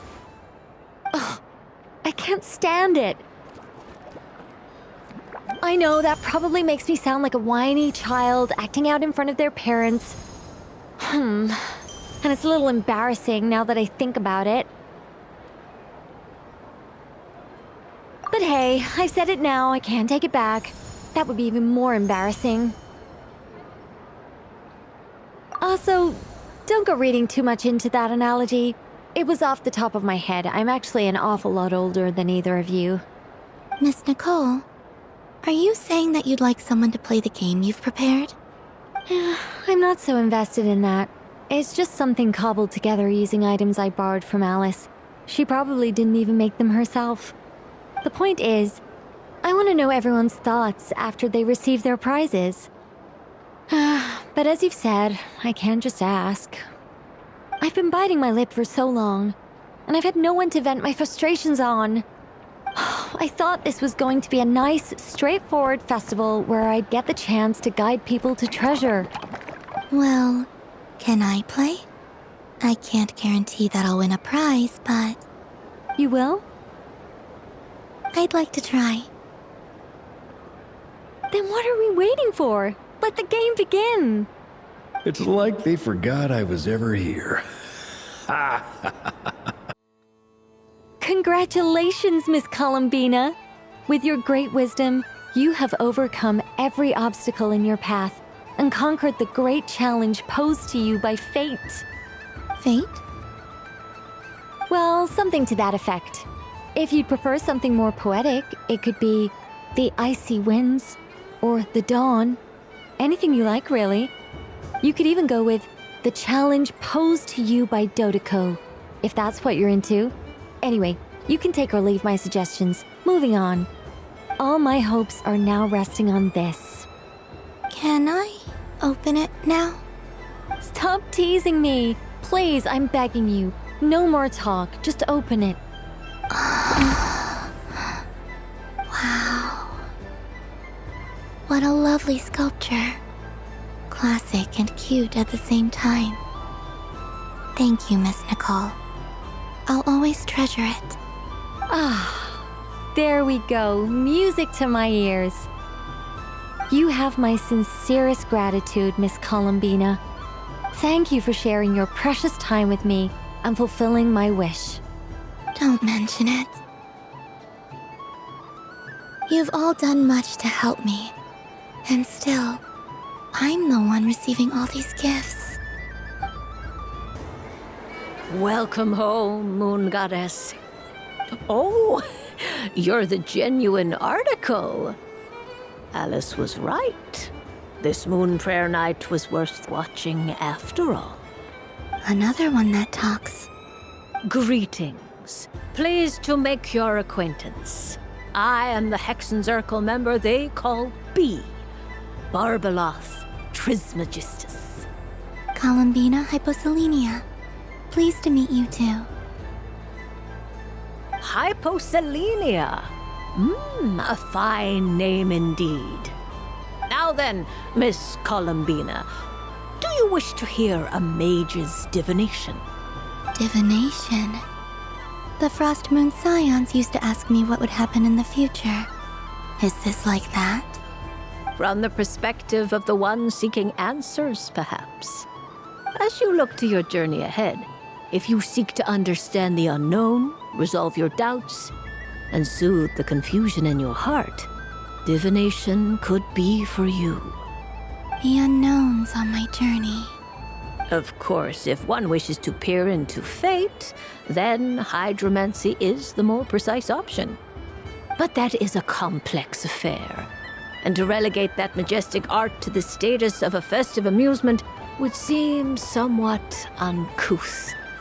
Besides, it is sometimes better to not know fate with great certainty.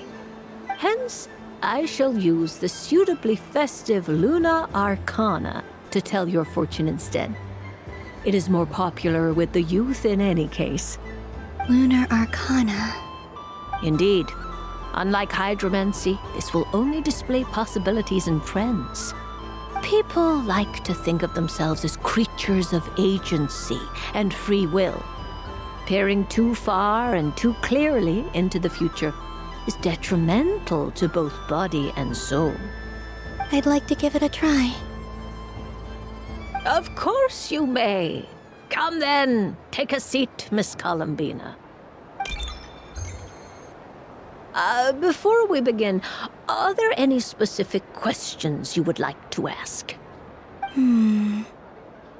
Let's stick to general possibilities and trends, like you suggested. Ah, very well. Then I shall use the basic Lunar Arcana deck. Now, try to relax. Cast your mind upon the things you have experienced and the things you are soon to experience. I will shuffle the deck. Would you like to cut the cards yourself? You do it. No problem. Now then, to make things easier for the seeker, that is to say, you, I shall decipher the cards from your perspective.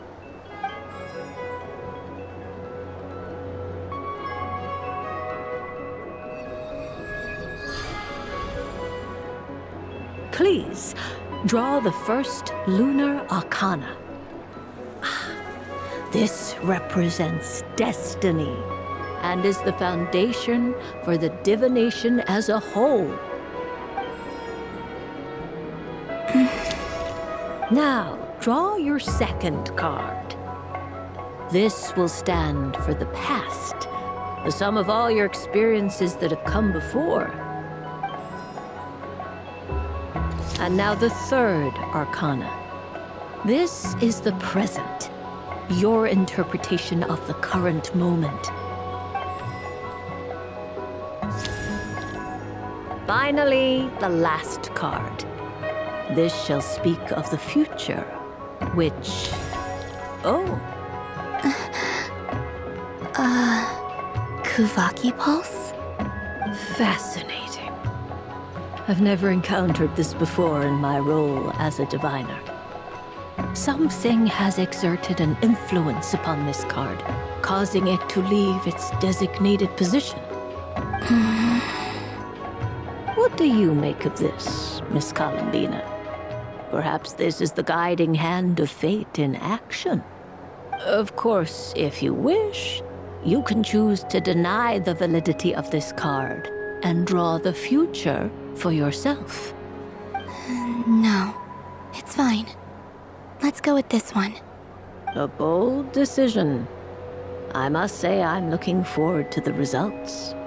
Well then, let us flip the Lunar Arcana in sequence and see what emerges. Sure.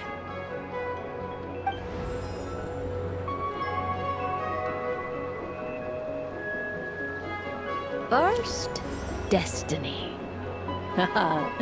No surprises here. The card that represents yours is the moon. The moon. Indeed. The moon can represent the truth at some times, but deception at others. False peace, destructive calamity, and the world-changing power that lies within. When the moon is placed on the destiny tile, it indicates that your destiny is not what it may appear on the surface.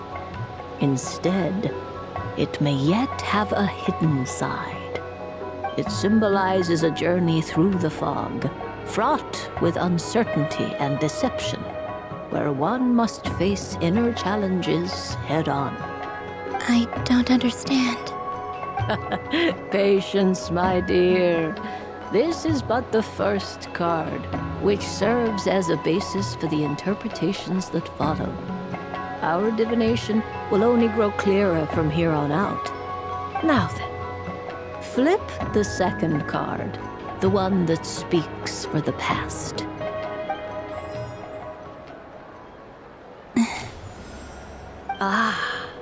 The Hermit, but inverted. Inverted? Yes. The Hermit symbolizes solitude, introspection, and the pursuit of truth. When inverted, it represents isolation, truth out of reach, and a path that leads one astray. Combined with the moon as one's destiny, the Hermit inverted represents a choice you made to stand alone in the past. It was a choice made not out of fear or arrogance, but for reasons that others could not perceive. You fumbled through the darkness without a guide, but you did not find your way. Rather, you went astray. More than once, it would seem. Is this about how I became Kutar despite not wishing to become a god? And how I joined the Fatui because I yearned for a place to belong? I suspect only you know the answer to this question. All is not lost. The past is in the past, and so it shall remain. Shall we look into the present now? Oh my. The Lovers. One of the most interesting Luna Arcana. What does this one mean? This means that you have had an unprecedented emotional experience.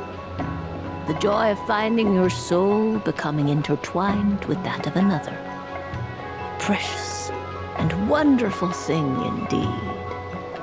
It's true. I've made a lot of friends recently, and they are very good to me. I like them a lot. That sounds lovely. I am most delighted for you. The Lovers can also represent important decisions, perhaps related to a parting of ways. Now, if I were to guess... Yes. My return to the moon. I understand. Parting with friends is never easy, Columbina. But rest assured, this is not the end of your journey. There is always another story waiting to be told. The future always lies ahead. The future. Well now, it's finally time to flip this most mysterious of cards. Why did it appear? And what does it wish to tell you? I'm ready. Very well. Flip this card and see what lies on the other side. Oh. Miss Barbeloth? What is it? This card is death. That doesn't sound very good. It depends on how we interpret it. It is true that it can represent an agonizing death, a complete and utter end, but at the same time, it can also represent rebirth. Do not forget that your destiny card is the moon. That lends your future many different potential meanings. If death spells the end, is it unavoidable? As I have said, divination can only display general trends. It is a rough guide, but it does not show predetermined outcomes. Allow me to summarize it for you. In the past, you may have lost your way, but now you have gained new connections and new strength. You now face an important decision, one that may bring about a great change in what is yet to be. This change might, in turn, be the end of all things, or their beginning. But remember, everything is subject to change because of the moon present in your destiny. You must see the truth clearly and face your innermost thoughts. The truth. My innermost thoughts. Thank you, Miss Barbeloth. Don't mention it. Some people dislike divinations, for fear of glimpsing an ending to their story that they wish was not so. But I can see that you're different. The result of this divination will not sway your decision. This is a rare quality, and one that diviners always hope to see in the seeker. We are here merely to guide, not to exert undue influence. I understand. Go then and illuminate your future, Miss Columbina.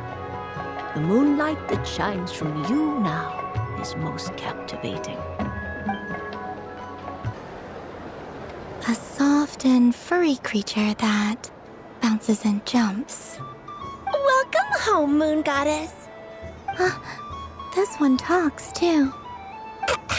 Allow me to introduce myself. I am a Dodoco from a distant archipelago, the most mischievous of all my Dodo brothers and Dodo sisters. When the going got tough, I powered through, and when I met obstacles, I boomed them away. That sounds like a lot of fun. Doesn't it just? Oh, but then the trouble started. Recently, I found a lovely beach, the same beautiful jelly color as my hometown, and so I dove in to have a look. Only to find it overgrown with seagrass and nasty little spiky fish everywhere, looking to turn me into a Dodoco kebab. I made it back to shore by the skin of my teeth, but my tail was sorely hurt. Couldn't you just boom them away? Oh, I wanted to, believe me. But I've heard that you, Moon Goddess, can understand animal speech. The last thing I wanted was to cause a gigantic fuss and get taken to court by a school of spiky fish. I'd be driven out of these waters for good, and my winter holiday would be ruined. And so, dear Moon Goddess, I was wondering if you might lend me your allegiance. Are you roping me into a crime? Oh, let's call it a once-in-a-lifetime carefree adventure. Does that sound better? All the festival goers tonight are dressed up as the Moon Goddess, but there's nothing to say that the Moon Goddess can't disguise herself as a Dodoco, is there? Besides, this is your home. You should be free to be whoever you wish. I'm afraid I'm not well acquainted with Dodocos, Madam Mage. Oh, that's quite all right. We Dodocos are innocent, happy creatures with a free-spirited nature. Many, like myself, are mischievous troublemakers. Others are lazy souls who like nothing better than to lie down on a nice rock and take a nap. In our eyes, every creature who yearns for happiness and freedom is a Dodoco. But perhaps in yours, we Dodoco are a fluffier and more mischievous breed of Kuhenki. Yes, that is a much easier image to follow. Oh, wonderful! Then let's play! Grab onto my tail and follow me into the sea! Time to settle some scores with the bad guys! Ooh, a remarkable talent! So, what do you make of it? The use of Jumpy Dumpties doesn't come as naturally to me as Kuvaki, but their unpredictability makes it fun. I think they call this novelty. Indeed! And how did it feel blowing those pesky nuisances away? Not bad. Any guilt?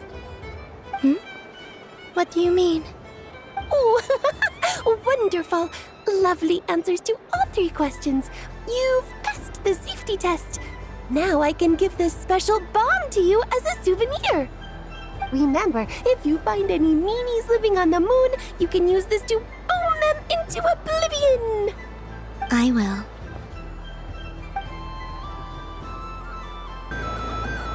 Traveler. Hey there, Kalamina!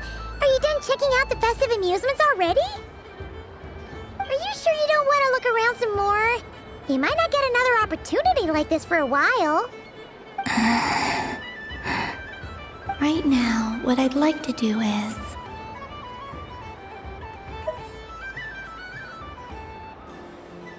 Thank you. But I think I've had enough fun for one night. I've made plenty of precious memories. Really? You're sure you don't want to have a little more fun out there? Final answer! Yes, I am sure.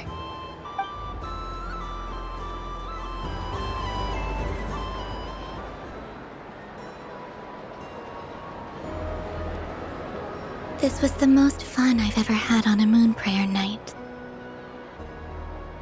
Everywhere I went, people were saying, "Welcome home," and there were friends at every turn. I only wish it could last longer than one night. Oh. Yes, you're right. The moon prayer blossoms. Ooh, look! Look! Moon prayer night has come.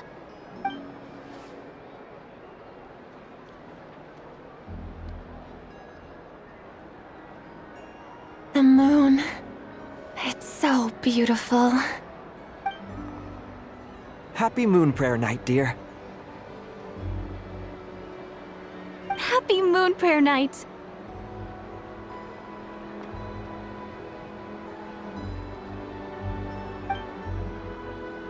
Happy moon prayer night.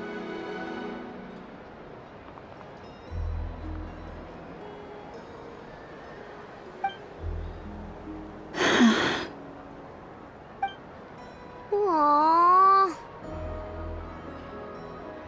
Huh.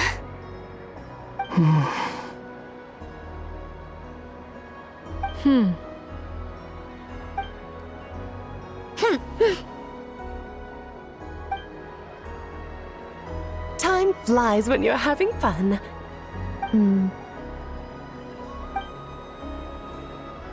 Oh. Looks like the time has come.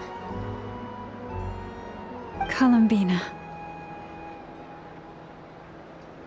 You're heading off, then? Yes, to the ruins you mentioned. And from there, back home to the moon. Wait! I know? At least... Take one of our craft shop's crumb cookies up to the moon with you. You know, for a snack. Sure, why not? The Curatorium of Secrets believes in proper farewells. No story should be left without a satisfactory endnote. Never. Farewells are an important affair for the Ratniki, too. We never know when we might meet again. Haha! And here I thought grand farewells wouldn't suit tonight's mood. But I suppose friendly passion is not to be stopped, eh?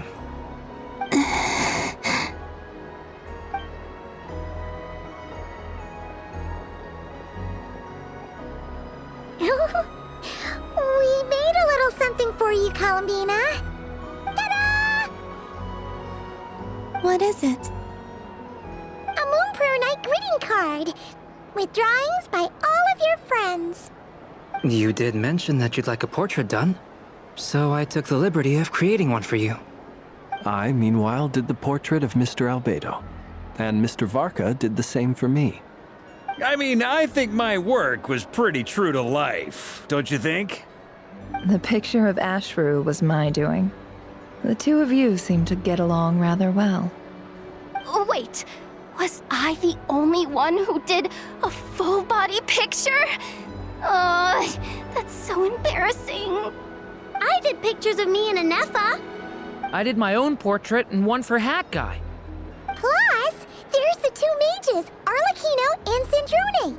So, if you ever miss us, just flip the card open and we'll all be right there with ya. I don't know what to say. Thank you so much, everyone. This whole moon prayer night was more than I could have ever asked for. It is the greatest gift I have ever received. Lauma, I figured it out. Figured what out? Remember how the Frost Moon Scions used to use milk as invisible ink to write hidden messages? That was a very long time ago. Oh, are you saying? Yes. When I miss you all, I shall use moonlight in the same way to write words that only you can see upon the moon itself. Wow, that sounds lovely. Quite. But how will we see them? Simply open your windows on nights when the moon shines bright, and the moonlight will naturally flow towards the words I have written. That sounds most fitting indeed. Very true to form. I'll try to write them in places that won't disturb your sleep. I, for one, would sleep all the better for having read one of your messages before settling down for the night. Exactly. So don't worry about disturbing anyone's sleep. Just promise you'll write to let us know you're okay, all right?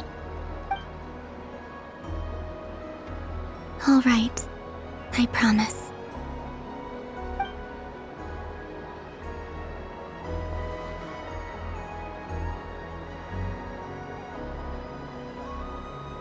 In that case, Columbina? I'm ready. Very well. Let's go.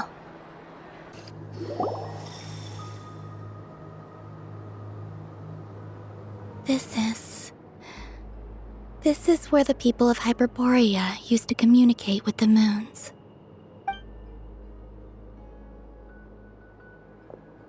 Eternal moon, frost moon, iridescent moon.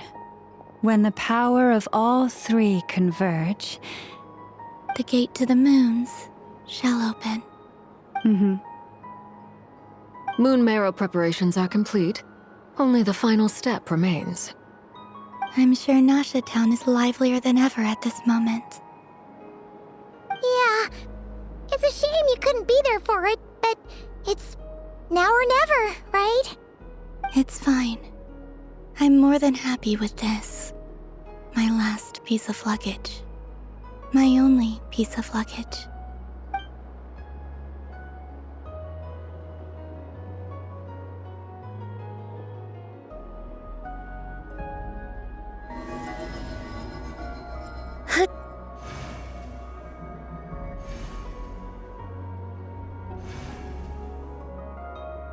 I can already feel the moon calling to me.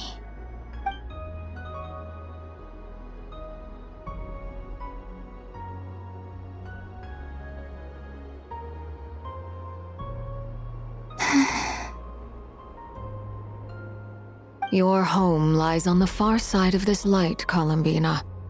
From now on, we will at last have a reason to pray to the true moon.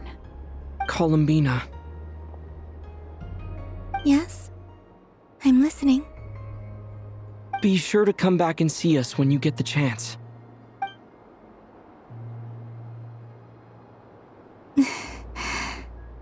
Of course. But if that chance doesn't come, then remember that you have friends on this planet.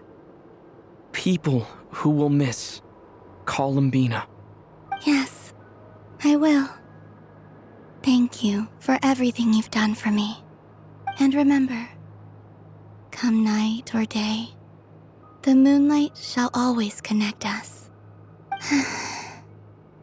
Well then, farewell, my friends.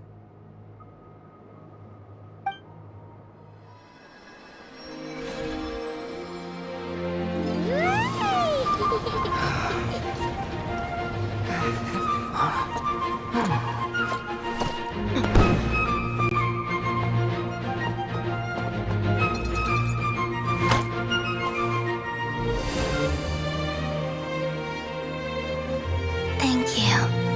This was my happiest night in Tevat.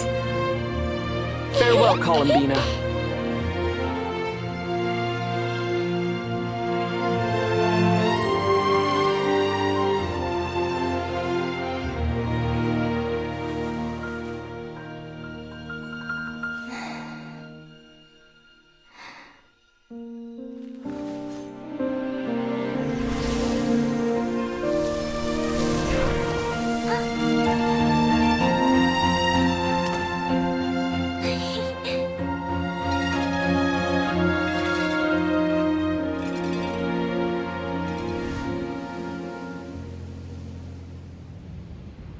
The moon really is closer than ever tonight.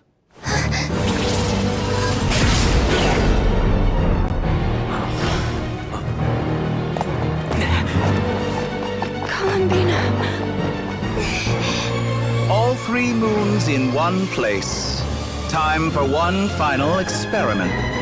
Reason, life, death, time and space. They all believed I would fail.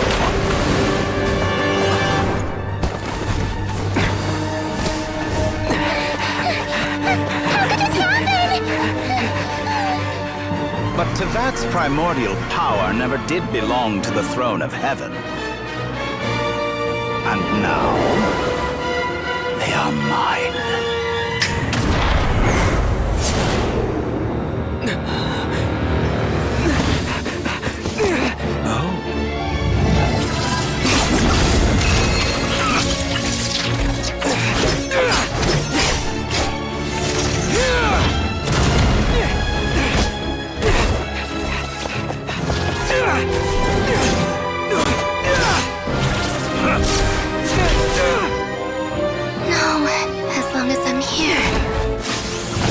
Is free to wield the 3 moons' power.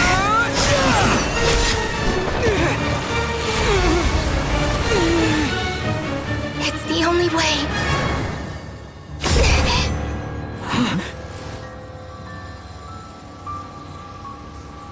I guess I won't be going home today. Columbina! No!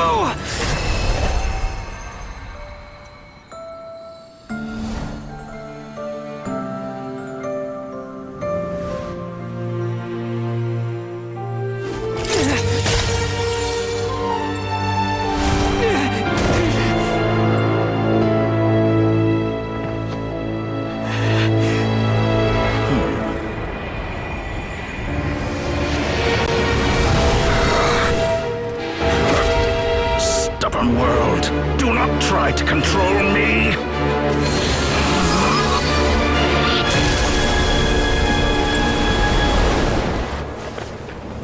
Columbina.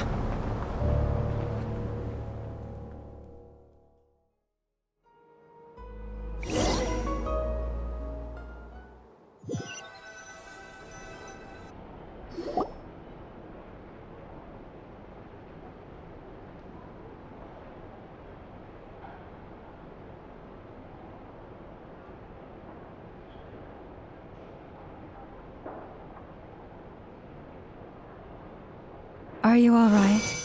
Do your wounds still hurt?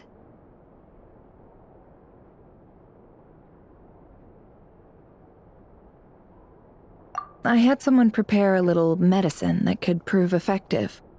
Take it if you need to. In that case, let me relate the contents of the call we made to Alice after the incident occurred. That Dottore is a crafty one. He distracted the Hexenzirkel by creating a huge fuss at Tevat's borders. I'd assumed that the cause was an abyssal intrusion from the outside world, which in fairness is a rather common occurrence. But after learning that you managed to influence the phantoms in Nordcry, I realized that perhaps this interference could have come from within Tevat instead. But we weren't able to change their fates. True, you couldn't change how their stories ended, but you did build some variables around yourself. Variables? Yes, things you heard that you could not otherwise have learned, ideas that would otherwise have never crossed your mind, all these things are variables. Of course, most variables usually pale into insignificance with the myriad of possibilities floating around. But the moment you start treating them as building blocks and intentionally stacking them, that changes things. That's what Dottore did, and it's how he created the necessary conditions so that when you activated the portal tonight, it played right into his plan. However, we have no way of knowing exactly what he did. Yeah, we also need to ascertain Columbina's status. And that about sums it up. As I suspected, Dottore has disappeared completely. If it's any consolation, he wasn't able to control Columbina as he might have wished to. Oh no!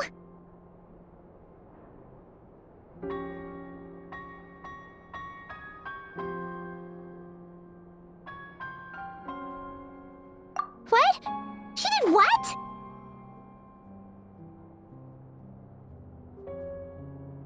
All we saw was Dottore appeared and used some kind of power.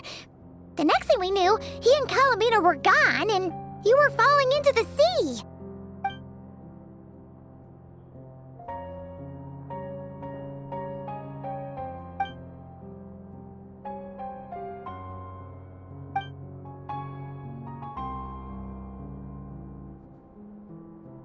So, Columbina intentionally opened the Moon Gate and escaped into the same mysterious world as Rerir and Thalindis. Sounds like bad news.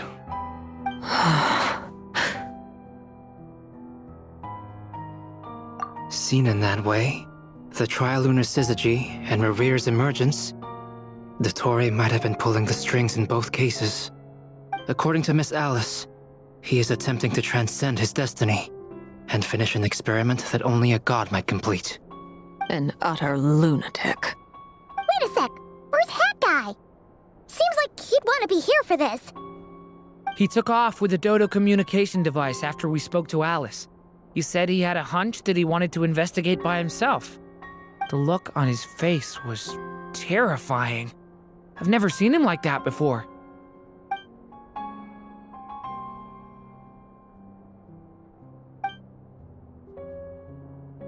I'm back. Hat Guy! I went to look for the Hyperborean phantoms again. I think I've gotten to the bottom of it. I got them to talk to Nicole on the other end of the communications line. Turns out, the history they describe is different from how Nicole remembers it. Really? But how? Surely Nicole can't have been wrong. Because the phantoms are the ones who are deceived. They speak of a savior who appeared in their history. One who never should have existed. This savior promised to create a new moon within the false sky, and even bring back their moon goddesses. Foolishly, they believed in him, and told him everything he wanted to know about the moons. It's obvious that this was Dottore's doing. Now you mention it, the first time we entered the Hyperborean ruins, we heard the phantoms discussing their history, and I remember Nicole commenting that something sounded a little strange. But Dottore shouldn't have been able to get in there in the first place. He didn't. Nicole said that this was an anomalous state triggered by disruptions in the causal connections between phantoms from the same era. The variables that Dottore put in place were substantial enough that they even affected phantoms that he never met. So it's not that their memories were unclear. They'd been tampered with. That's exactly the possibility Dottore was trying to manufacture. He turned these variables into knowledge and engineered the situation so all that knowledge would fall into his hands. Then, he harnessed that knowledge on Moon Prayer Night to truly create a false moon. How is that even possible? To be precise, he exploited a weakness in the way the spell works. The spell senses Kuvaki to detect the moon's location. So, as long as the false moon more strongly resembled a moon than the frost moon beyond the skies, The gate would teleport Columbina to the false moon's location. In other words, to Dottore side. Once he had her under control, the teleportation spell remained active, and he manipulated her power to seize both moon marrows. At that moment, the moon marrows disappeared right before our eyes. It was already too late, even as we were leaving the ruins. By then, Dottore had already amassed the power of all 3 moons. So, where does that leave us? What do we do now? I'd certainly like to know what Her Majesty thinks, now that the concerns I expressed to her have come to pass. But we cannot simply sit and wait for her to decide the matter. And in any case, it is not the Fatui Harbinger Damselette who sees us as her friends, but rather Columbina Hyposelenia. If, even in such extreme circumstances, Her Majesty will not lift the prohibition on Harbingers drawing steel against one another, then I will do as my heart demands. I will fight as Peruware instead. Oh, Arlecchino! Time is short, so I'll make the first move.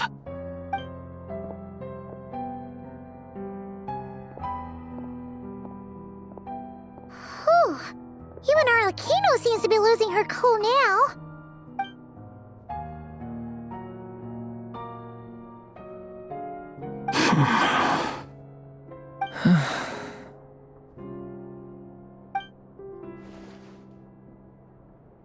All right. Lose those dejected looks for a moment and let me get a word in. It looks bad, I won't lie. Very bad, in fact. So Dottore's pulled some real dirty tricks to gain the upper hand. For now. And yeah, it's to the point where even the mages say that his variables have affected destiny. I'm not so sure, though. Many have told me that Tevat's destiny is fixed, and that does appear to be the case. Well, what makes Dottore so sure he'll be the exception? And since he was able to stack these variables up, who's to say we can't do the same? You of all people should not be discouraged, traveler from afar. This isn't over yet.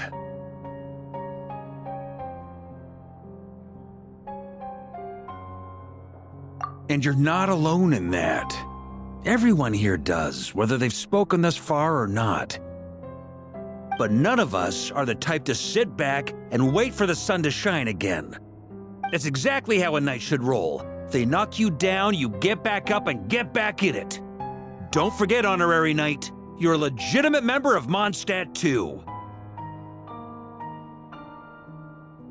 Mark is right. This is far from over. Dottore's already way overdue a butt-kicking given his past shenanigans. And after this, he's earned himself a double dose. That's what I'm talking about. How's everyone else feeling? I'll use Kuvaki to investigate Columbina's whereabouts. I'm not ready to give up either. Leave the intel gathering to me.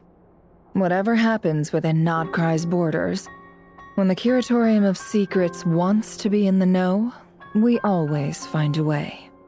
Aino and I will do all we can to support you. We will attempt to reverse engineer Dottore's actions and seek a breakthrough that way. Alice and Nicole are busy dealing with an emergency at Tevat's borders, so they can't return just yet. But they're both very angry about this. They've asked Albedo and me to act on the Hexencircle's behalf and do everything in our power to fight back against Dottore. Are you ready then? We're going to have to conduct a lot of research, even in the early stages. I'll do my best. As for me, I'm pretty familiar with Dottore's way of doing things, so I can try to predict his next move. I'll help with your investigation. Nice! Looks like we have our basic division of labor.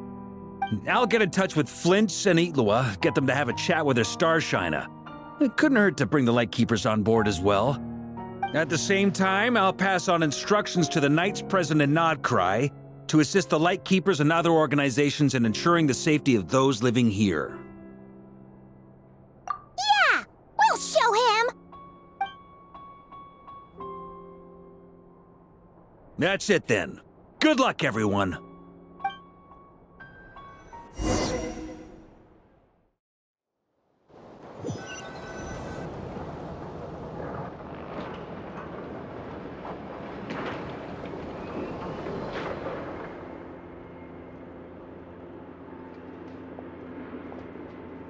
never thought that Columbina would become my real name. It went from being a Fatui code name to something my friends call me. And remember, come night or day, the moonlight shall always connect us.